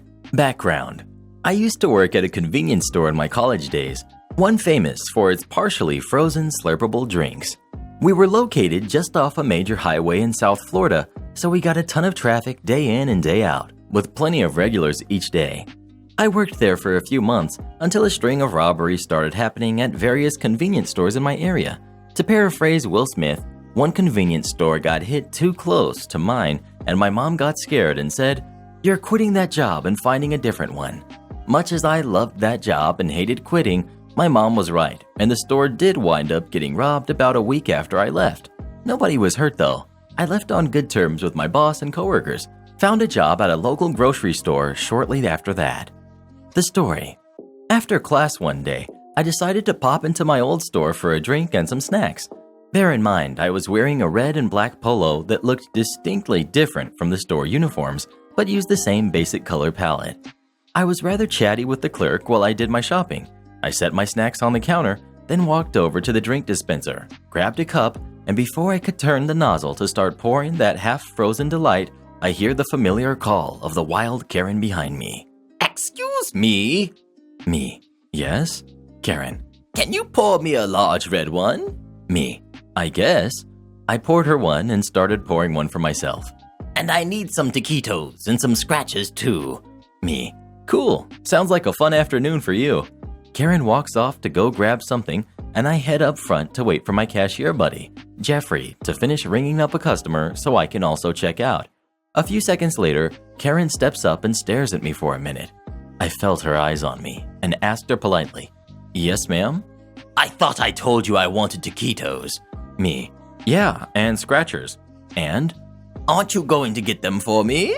Me: no, I can't. What do you mean you can't? I'm not allowed back there to handle the food or the lotto. You'll have to wait for him, points at my friend, to check us out first. Excuse me?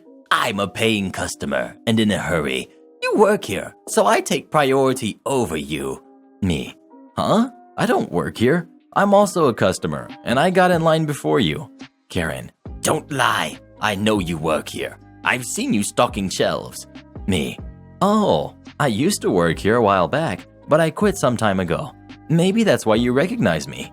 Very funny. Now quit being lazy and do your job. It's bad enough you're lying, but you're not even smart enough to realize you're wearing the uniform, so I know you're lying. Me, irritated at this point. Really? Of the two of us, who's the smart one? Look at my shirt and compare it to his. Do you see the style differences or lack of a company logo? Karen looks back and forth between me and Jeffrey, who's trying really hard not to laugh at my situation. We had a brief exchange of looks between us where I asked him to help me out, and he basically said, "Heck no, this is too funny." After a few seconds, Karen gets flushed, clearly embarrassed. Karen: Oh, you don't work here. Me: ding ding ding, we have a winner. Karen: Well then, why did you get me my drink when I asked you? You're just confusing people now. Me. No, I'm a nice person and helped you because you asked for it.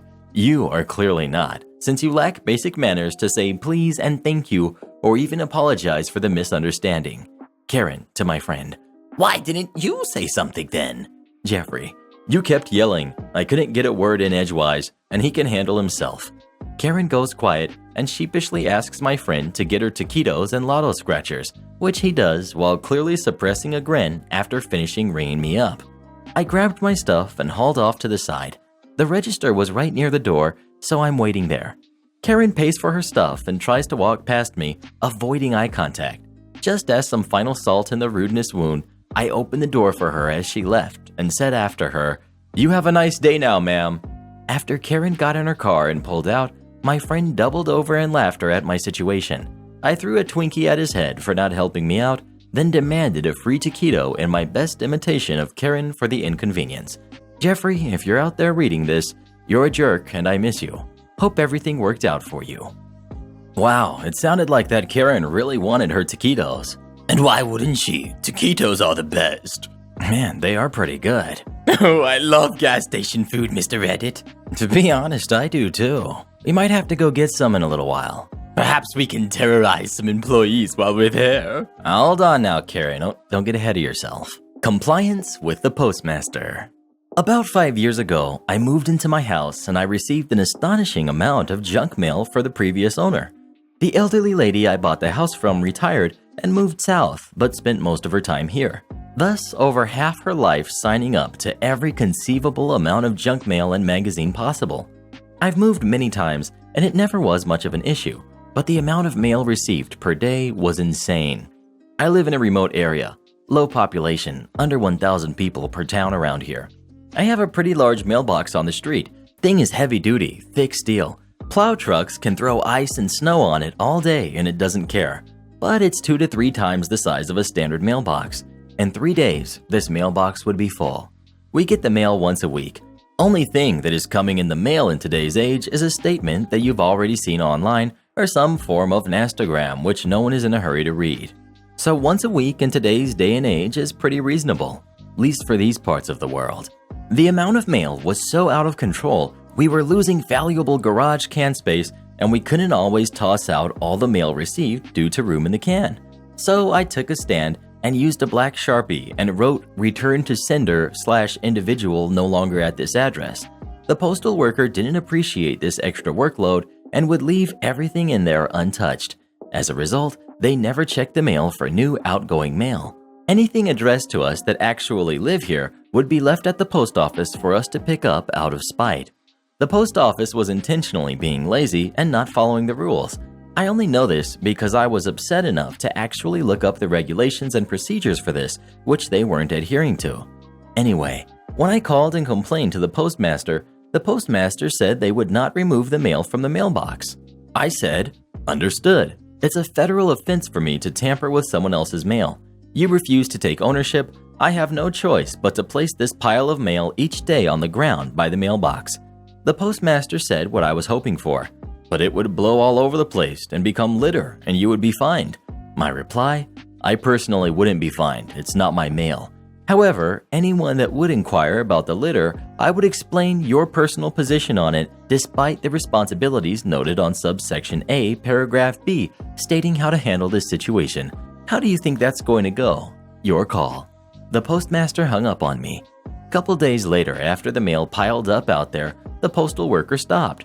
At first, they had one of those little hand claw grabber things, but it just wasn't cutting it due to the amount. Also, it rained a lot the night before. Each time they would grab a bit of mail, they would have to carry it over their lap, getting water all over their lap. They finally had enough and physically got out and shoveled every last bit of it into a plastic bin and heaved it in their Jeep. This was 5 years ago. To date, I've only received 2 to 3 items of mail that didn't belong to me. When I write "Return to sender," that mail is collected immediately. Never heard a peep from that postmaster again. That would be horrible, to keep getting mail from people who don't live there anymore. I would sue the post office if that happened to me. Oh, can you sue the post office? Oh, Mr. Reddit, you can sue anyone. How do you think it is that I've never had to work a job? How I double dipped on the same scholarship. In my university, there are usually 2 regular award periods, each at the start of a new term. During them, a ton of scholarships and awards are up for grab. Additionally, throughout the year, there are special scholarship applications because the donors want the money to go out right away. In my second year, one such scholarship opened in December. Its requirements, however, were way more than it's worth, but any free money is good money. The donors offered 4 awards, each valued at $5,000, for the best students in engineering. The eligibility criteria included a 2-page essay on your leadership qualities and community contribution, and 2 letters of reference from professors on top of a minimum 85% degree average. Keeping in mind that this is December, which is the month of finals, students are incredibly busy studying and taking exams, while professors are preoccupied with grading, dealing with leniency requests and such. Needless to say, there are a few students who would or could apply. Fortunately for me, I already had 2 reference letters ready for a competition I was in earlier in the year. I only had to ask the professors to readdress the letter, which they happily did. I got the award and the money was applied directly to my tuition account. Fast forward to January's regular scholarship period. When I was applying, I noticed the same special award was reopened for application. My guess is that they didn't have enough qualified students the first time. My initial thought was, oh, I got the award, probably can't reapply. But upon reading the fine prints, there was nothing that prevents me from reapplying. Just to make sure, I sent an email to the award committee asking about it. Came a short reply email that said, just comply with the award terms and conditions. If they didn't say you can't, then go ahead. I saved the entire application instructions and this email, then submitted the same package as last time. I didn't think I would get it again, but I was throwing a squid at the wall to see if it sticks. It did. I got the award and the money applied to my tuition account. On top of all the other scholarships, I got a check back totaling almost $5,000. About 2 weeks later, I got 2 of the same email asking for a bio and a picture to be included on the donor's website. Half an hour after the emails, I got another one that basically said something along the lines of, hey, you weren't supposed to apply for and get the same award twice in the same academic year. We will now have to deduct the money from your account, but in a more professional way. I forwarded them the go-ahead email along with the award terms and conditions.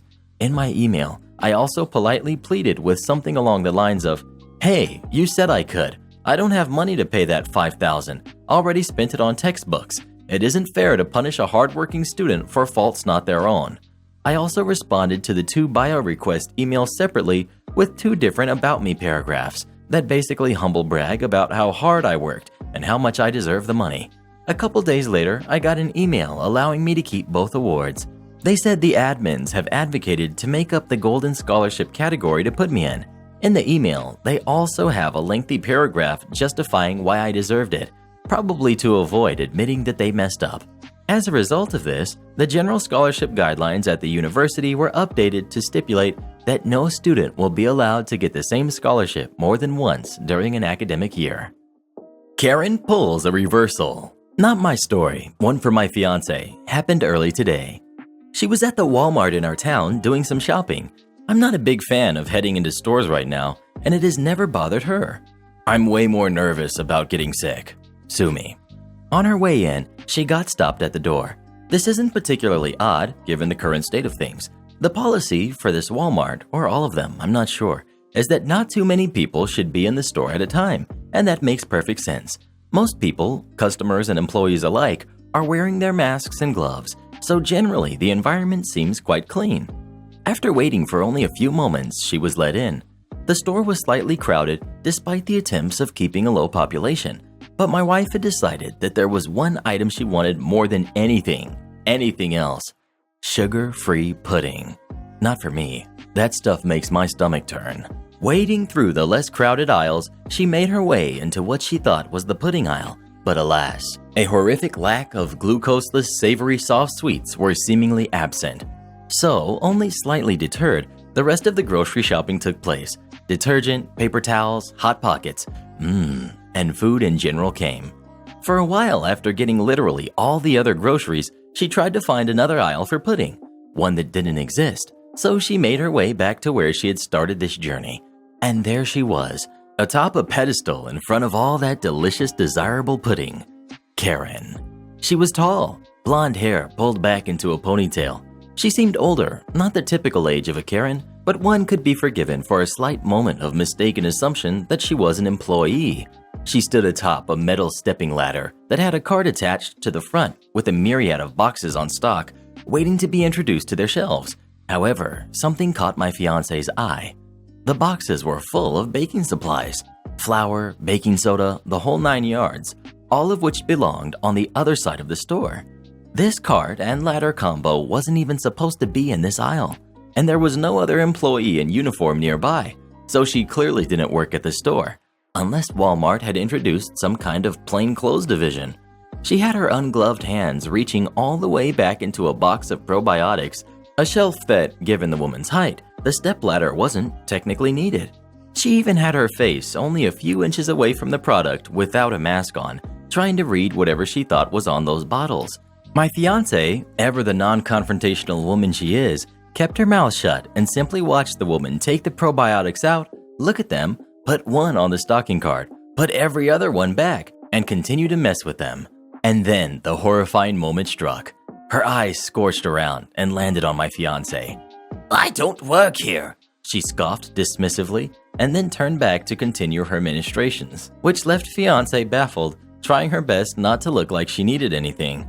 She didn't mind waiting for whatever this Karen was up to, as the pudding she wanted so desperately was gonna be there by the time she was done getting to know the bottles of probiotics. After another minute or so of waiting, the woman turned again with a loud huff, knowing that the pesky, nervous shopper was still standing there awkwardly. Do you need something? I don't work here. My fiancé finally squeaked out a little, "I don't mind waiting," which dragged another sigh out of the lady.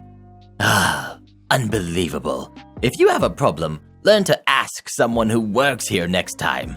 She stomped her feet down the 3 metal steps onto the floor of the aisle and pushed the cart forward with such a ferocity that the orange aisle marker, if you frequent the store, you certainly know, fell to the ground with a clap.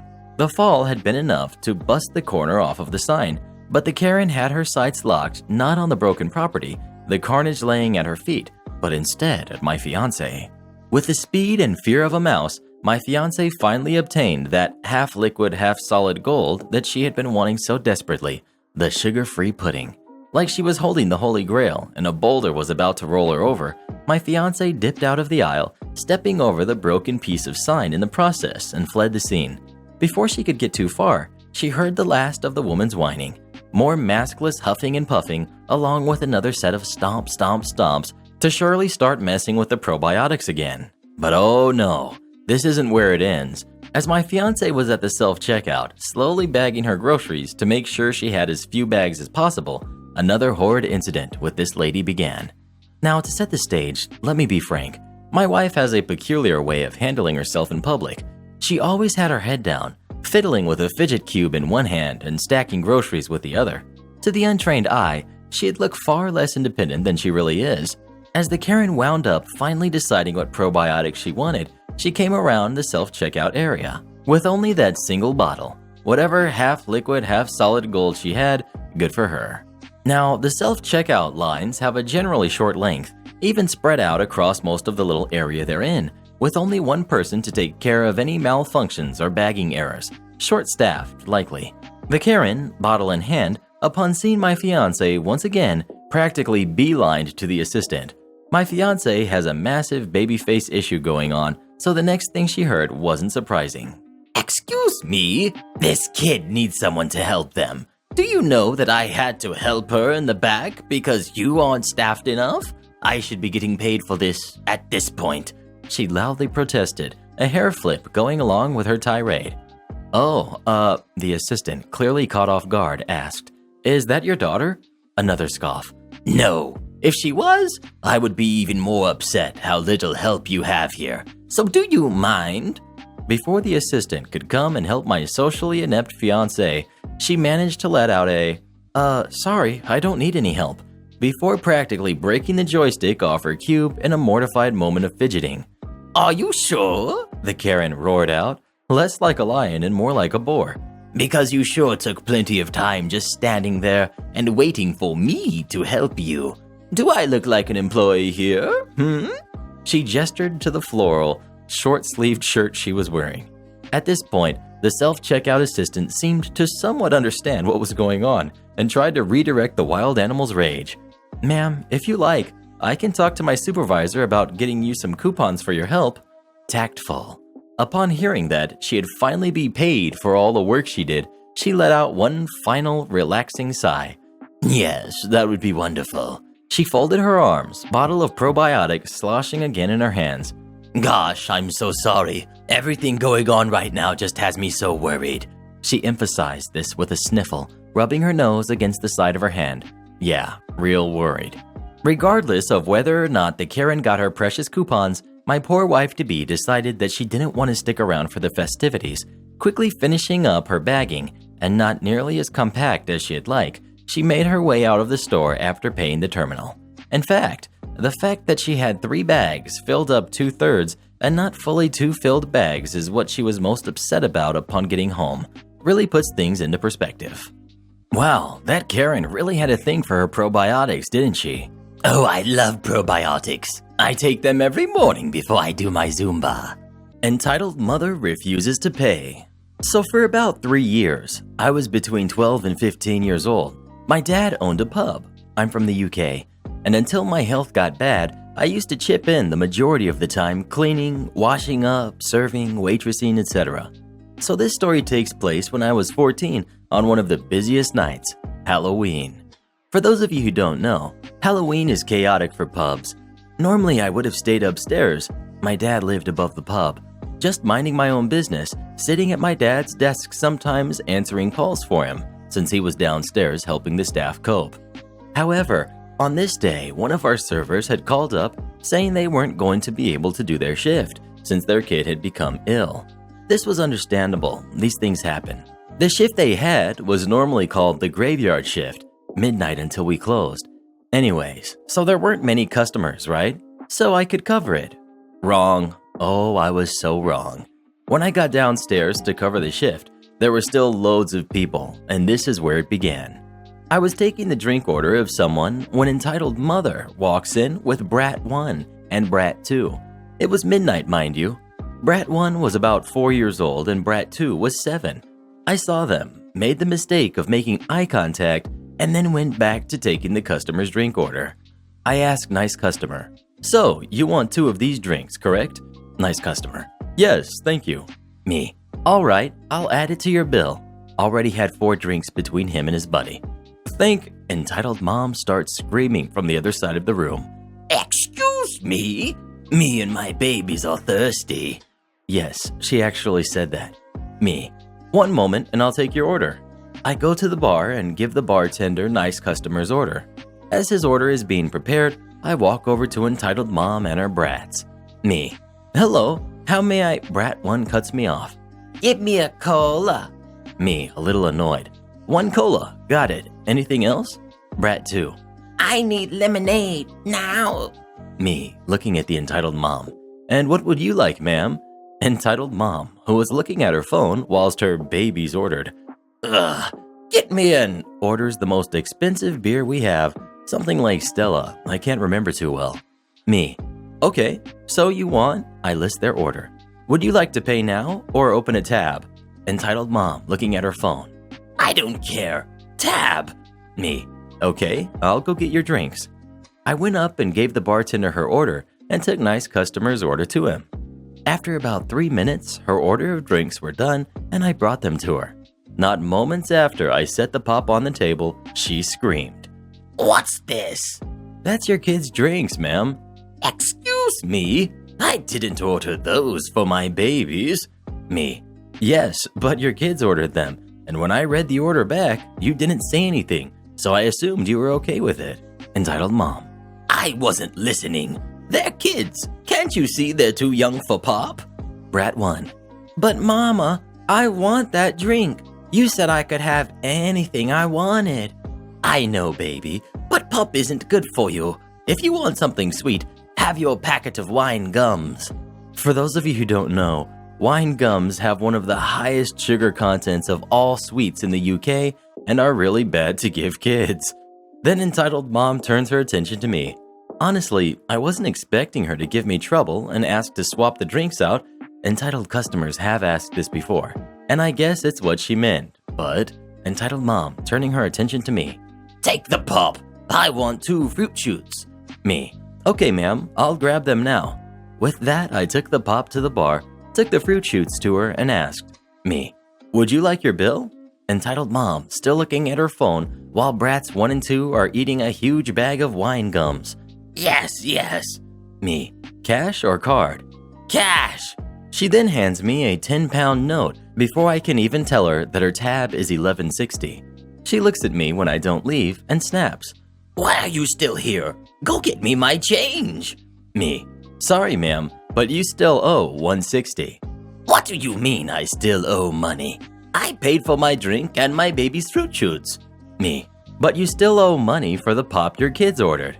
Now, normally I would have took the pop off the bill or let her only pay for 1 if she was a regular or if she had something when they first ordered the drinks so we didn't make them.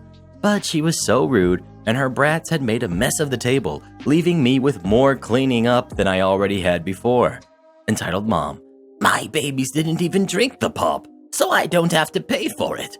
I just looked at her, then spoke. Ma'am, in a firm tone, you owe $160.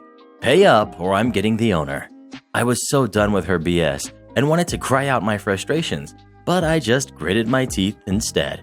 Plus, my dad would be able to handle her much better than me. Good. Then he'll explain why a kid thinks she knows better than an adult. That was it. I had already dealt with one Karen that week, which meant I was on a short fuse. So when she said that, I was done with dealing with her. I grabbed my radio from my apron pocket. Everyone on duty had one. And spoke. Me into the radio. Dad, can you come to X section? I have a problem customer who won't pay all of her bill. Her face turned white when she realized she was in fact speaking to the owner's daughter. Before he could even come, she opened her purse, producing the money she owed, threw it on the table. It fell on the floor, picked up Brat 1, and stormed out with her brats. Barely touched her beer, but Brat 2 put the fruit shoots in their Halloween sweet bags. My dad came, asked where she was, and I explained. He let me and the bartender have the untouched pop and poured the beer away.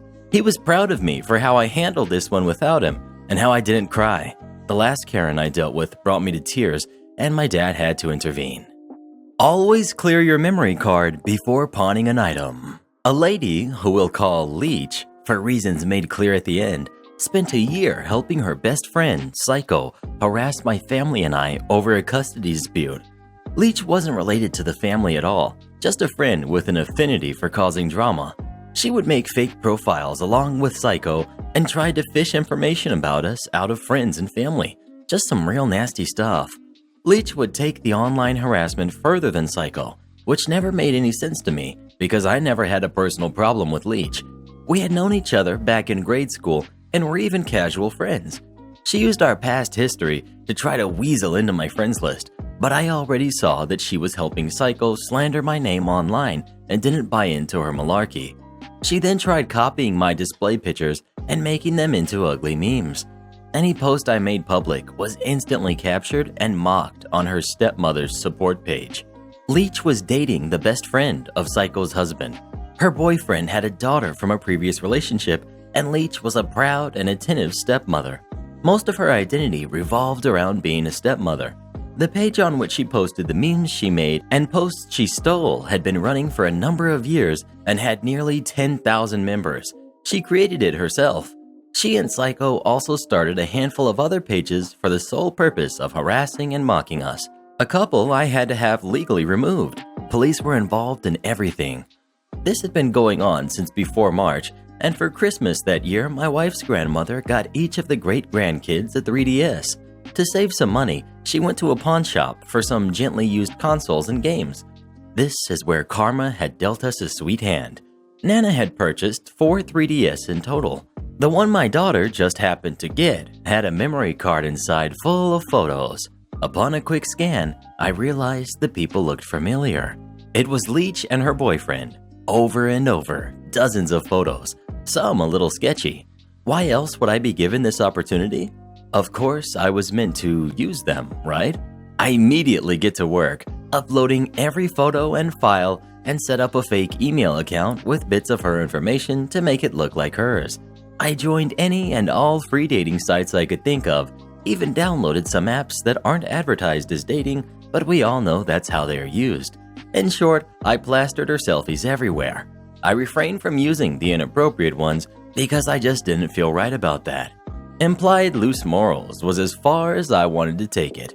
I answered a couple of messages on each site to make it look more authentic, even sharing more innocent enough selfies to prove I was the real deal. A while ago, I had come across Leech's cell number online. She had shared it in a public comment, and I was in the process of screen capping any post she made about my family. I had screen capped that comment too, but hadn't done anything with it. I was just gathering and retaining all the information I could, and my patience was about to pay off. After giving a few guys the number, I didn't bother logging on anymore. That was enough damage, I thought. It would be easy for her to prove that she had never visited those sites, and that they should be able to recognize the photos as being taken with the crappy lens of an early 3DS. But then the other boot dropped. After a few weeks, maybe a month, I go snooping on Leech's stepmother's support page to see if she had anything to say about my antics, but it was quiet. Weird.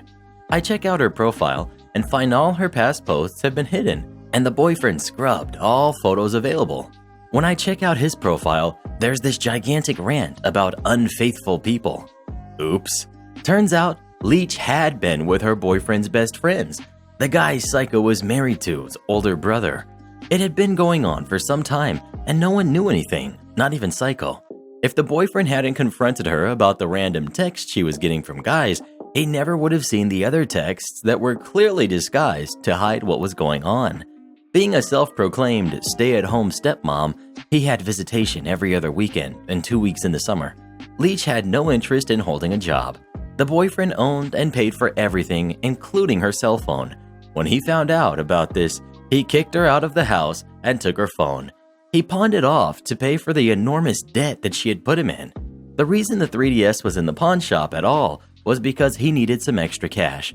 It was his 3DS, and he had pawned it for some money for a present for her. He wasn't able to pay it back in time, and the shop owner resold the item. That's why the memory card wasn't wiped or anything. I'd say it was meant to be.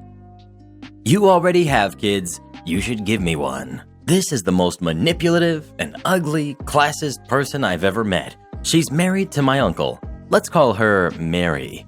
Mary has pulled a lot of entitled stunts over the course of her life. I probably have over 100 stories that I can share that I know of. I don't talk to that part of the family because it's horrible, but there are a few family gatherings in which we meet. Good old Mary is infertile. She has 2 daughters. One was conceived in vitro and then introduced into her womb. The other one popped out of nowhere, literally. We suspect she bought it out from someone since she has a record of trying this, but whatever. Before having her first daughter, when I was around 10 years old, my mom broke the news to the family that she was pregnant. Yay! Mary wasn't happy with this because she had been trying for years with her husband and wasn't able to get pregnant. She always had this sort of competition with my mom and with everyone because she has this need of being the best one in everything. She must have the most money, the most expensive clothes, being more successful in her career, having the happiest marriage, going to the most exotic places. But she wasn't the best. She was the only one with no kids out of the 7 siblings of the family, and she was also one of the oldest wives. So imagine her jealousy when the youngest one was going to have her second kid while her and her husband were still child-free. So she pulled my mother aside one day and told her, "You know, it isn't fair that you can get pregnant before us. It wasn't fair for you to have OP before your brother since he's older than you. But whatever. But you know, we've been trying for years now, and we're just exhausted. And we're not comfortable with trying those artificial methods, nor having a baby without our blood. So, since you're family, and we know you are not in a financial position to take care of another baby right now, what would you say if I offered to pay for everything pregnancy related, and after the baby is born, I would pay you an amount for keeping it as your brother's and I's baby?"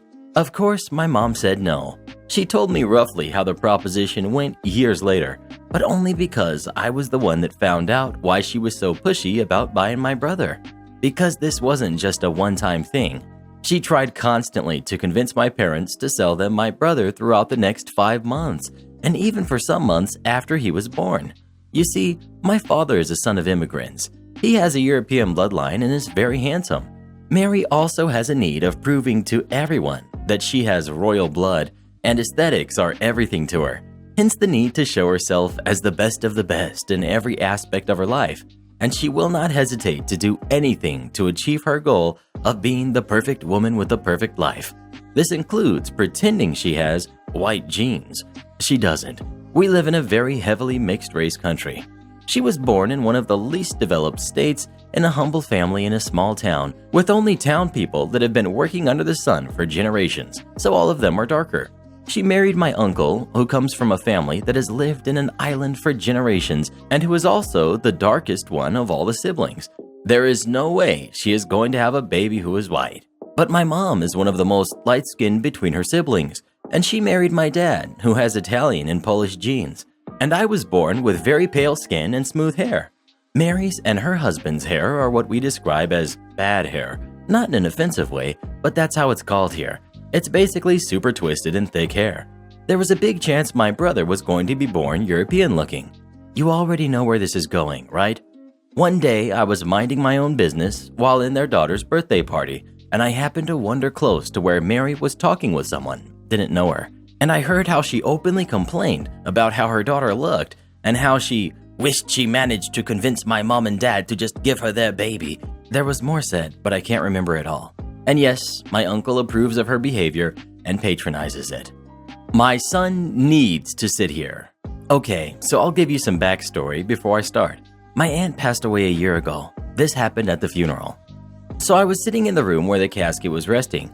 I was sitting in a chair away from everyone else, and my dad was sitting in the same style chair I was a couple feet away. So this was before the service had started, and kids were playing around and running around. It was a pretty big room, and I understand that they're just kids and don't really know any better. So one kid was tired and wanted to sit in my chair. This was the entitled Brad. Hi, I'm really tired and need to sit down. Can I sit in that chair? Me. No, I was here first, and I'm waiting for the service to start.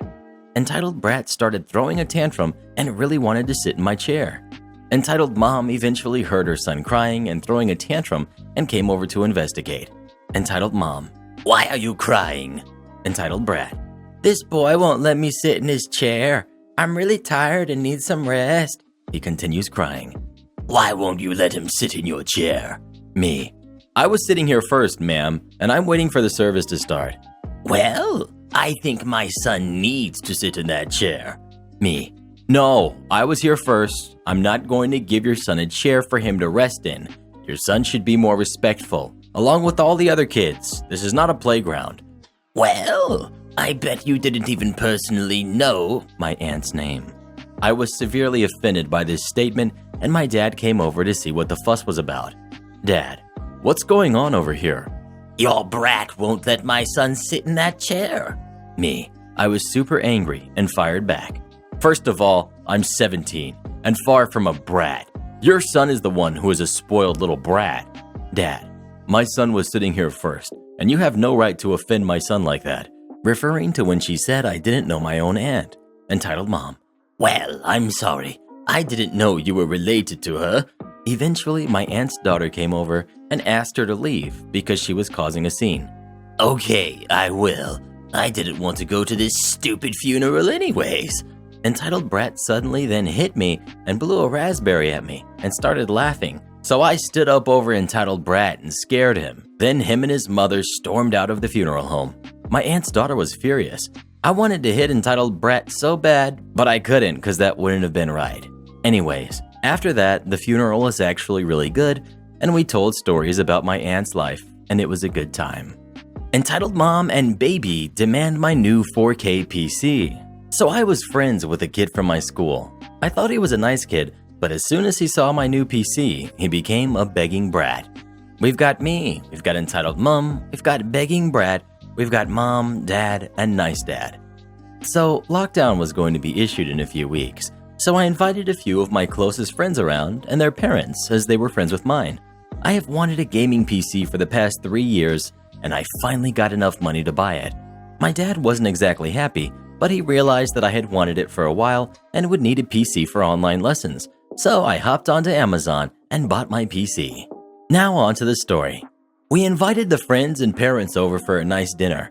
It was meant to be a nice gathering, and the majority decided on KFC. But no, baby wanted McDonald's. The baby and entitled mom were begging for all of us to have McDonald's. Like, jerk, we invited you to be nice, and this is how you repay us? We all said no, and we had KFC. During dinner, the parts for my PC arrived. I was so excited that I devoured my food and rushed upstairs to build it. My friends came up, and since they all like PCs too, we all worked on it together. One person did the RAM, another did the CPU, you get the idea. So it was finished, and everyone left. The entitled mom, nice dad, and baby stayed behind, as they were good friends with my parents. Entitled mom: So, baby told me that OP got a new PC. Mom: Yeah, he's been wanting it for 3 years now, and he needs it for school. Baby: Mom, I want a new PC. Since I had some form of friendship with this kid, I told him that he could have a PC. Brad: Really? Me: Yeah, sure. Entitled mom: Thank you so much for being so kind. Brad: Let's go get it. Me: I'll bring it down for you. I brought him my old PC. Like I said, it was bad, but could run most games at 60 frames per second, 720p. I fitted some RGB fans to disguise the looks, so if anyone came and saw it, they wouldn't know how bad it was. However, it was considerably smaller. Baby noticed. Brad: Your PC is much bigger than that. Me: I know. So, where is it? Here. No, you said you would give me your new PC. Me: No, I said I would give you a PC, and this is my old one. It runs all modern games at 720p 60. Brad: No, I want the new one. Entitled mom walks in. What's all the shouting about? Brad: OP won't give me his PC. OP, you said you would give him your new PC. No, I said I would give him a PC, and this is the one I'm giving him. I've been saving up for 3 years and won't just give it away. But you're like 12. You're too old for this PC. Keep in mind that baby was 11 and she claims to be such good friends with my family when I'm 15. Dad: What's going on? Me: They are demanding. He has traumatized my son after lying to him. He said he would give him his new PC. Dad: OP, why are you giving your new PC away? Me: I'm not. I told baby that he could have my old one, and now he's demanding my new one. Dad to entitled mom: Yeah, that's not going to happen. How dare you? He is only 12. He is too young.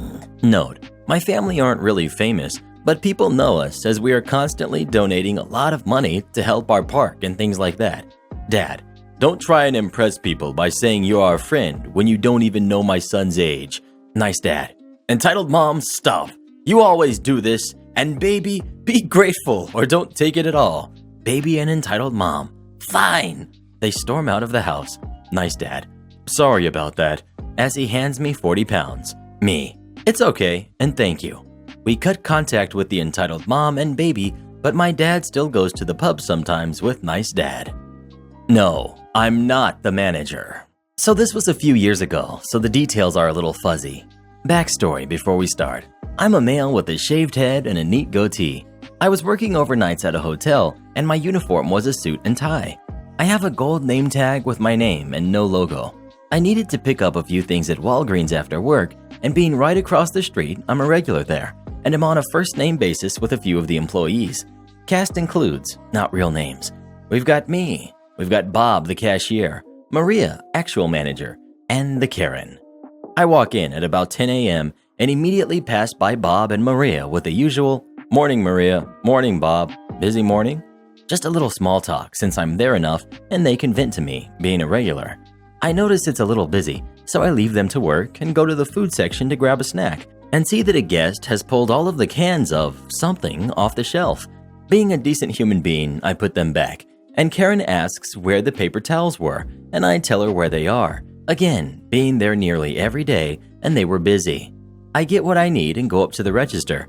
Karen is in front of me and in the middle of a screaming match with Bob and Maria. Karen: Get the manager, now. There are no cans that will expire next month. They are all expiring this month. Maria, yes ma'am, I am the manager. I'm very sorry, but the shipment comes in tomorrow, and we can even set some aside for you. Stop lying, you stupid jerk. I was just talking to the manager. It is at this point Karen turns to see me, and with a polite, "Excuse me, sir. Can you give me a discount on this can?" me, ma'am, I don't work here. I'm just shopping. You were putting cans away. Don't lie to me. Now give me a discount. Bob, ma'am, he is a guest. Karen proceeded to take her can, threw it hard at me. It misses, and shows us her favorite finger as she yells and storms out of the store. The cops were called since there was destruction of property, and the funny part of this story is the cops show up and immediately come up to me thinking I'm the manager. Ended up taking my information, and Maria paid for my $2 bag of chips. Still went there every single day, and I was always greeted with a, "Hey boss man," every time I went in. My Russian friend versus Karen. So I currently work at a McDonald's as I am an entitled young person. You'll figure out why I quoted that. This McDonald's is across from a Walmart, and today I decided to take a shift for someone. A good solid 8-hour shift actually. Anyway, after work I decided to get some food for dinner and snacks for later at the Walmart. Everything is fine and dandy, and everyone seemed to be in a good mood.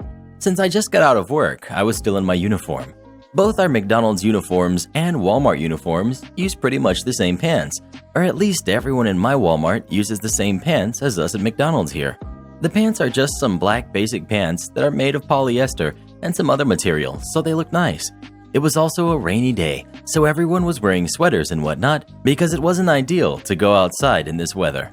After grabbing dinner and snacks, I leave the store to go meet a really close friend who was waiting to pick me up outside. I load the snacks into the back of my car, and my friend asked me if I got my cousin a birthday present because it was his birthday yesterday. Unfortunately, I forgot, so I run in and grab a $50 Xbox gift card for him. Coming back out, I hear someone say, "Hey, you!" And even though it was rainy and windy, I could tell it was a snobby directed tone, a Karen tone. I continue walking to the car, and at this point I hear a click of her high heels and the voice again, just a lot louder, and, unfortunately, the voice got louder too. This Karen was behind me and calling for me. She gets right up in my face and in a really violent tone said, "Excuse me, you better put my cart away, you little jerk." I reply with a shy and quiet, "I don't work here." This is mainly because I'm small and short and petite, and this Karen is yelling at me. I also don't have good social skills. The Karen blurps out another, "Put my cart away, tiny." Yeah, I know. I was called tiny by a Karen. Thank God my friend was watching because she got out of the car and was like, "She doesn't work at Walmart." The Karen scoffs and replies back, "He looks like he does. Besides, he's a young person. He can go put that cart away anyway." My friend walked over to this Karen and was like, "He is a she, and she doesn't work here. She's also not your slave, regardless of their age or anything." My friend raises her voice way higher than this Karen, who's bickering on how hard it is to push a cart away. Ironic, I know. And screams out, "You better take your stupid, lousy, no good, overprivileged self over there to that cart return yourself, and you're going to put it there." The Karen just shut up and put the cart away. The Karen was about to open her mouth and say something, but my friend just screamed something at her, which basically meant, "Go forget yourself," or something like that in Russian. That was that. My friend told me she was getting the last word in regardless. We drove off and went home to eat dinner and hang out. So Karen, what did you think of today's stories? They were horrible. Horrible? How dare you? These were some of the best we've ever read. Oh, shut up, Mr. Reddit. It's ridiculous what people like myself have to go through, dealing with stupid people like yourself and your subscribers. Look, Karen, you can say whatever you want about me, but don't you talk about my re-army. Re-army. Most of your viewers aren't even subscribed to your channel. 70% if I'm correct. Well, I can't argue with that. That's true. Most of my viewers don't actually subscribe for some reason. It's because you're stupid, Mr. Reddit. No, I'm not. Alright guys, let's prove Karen wrong by making sure you're subscribed to the channel and turn on notifications. They're not going to listen to you. And if you'd like me, or Karen, what? To record a special message for you, come visit me on Fiverr, link pinned in the comments below. Never! And join as a channel member today, and Karen will give you a special shout out in the next video. Like heck I will!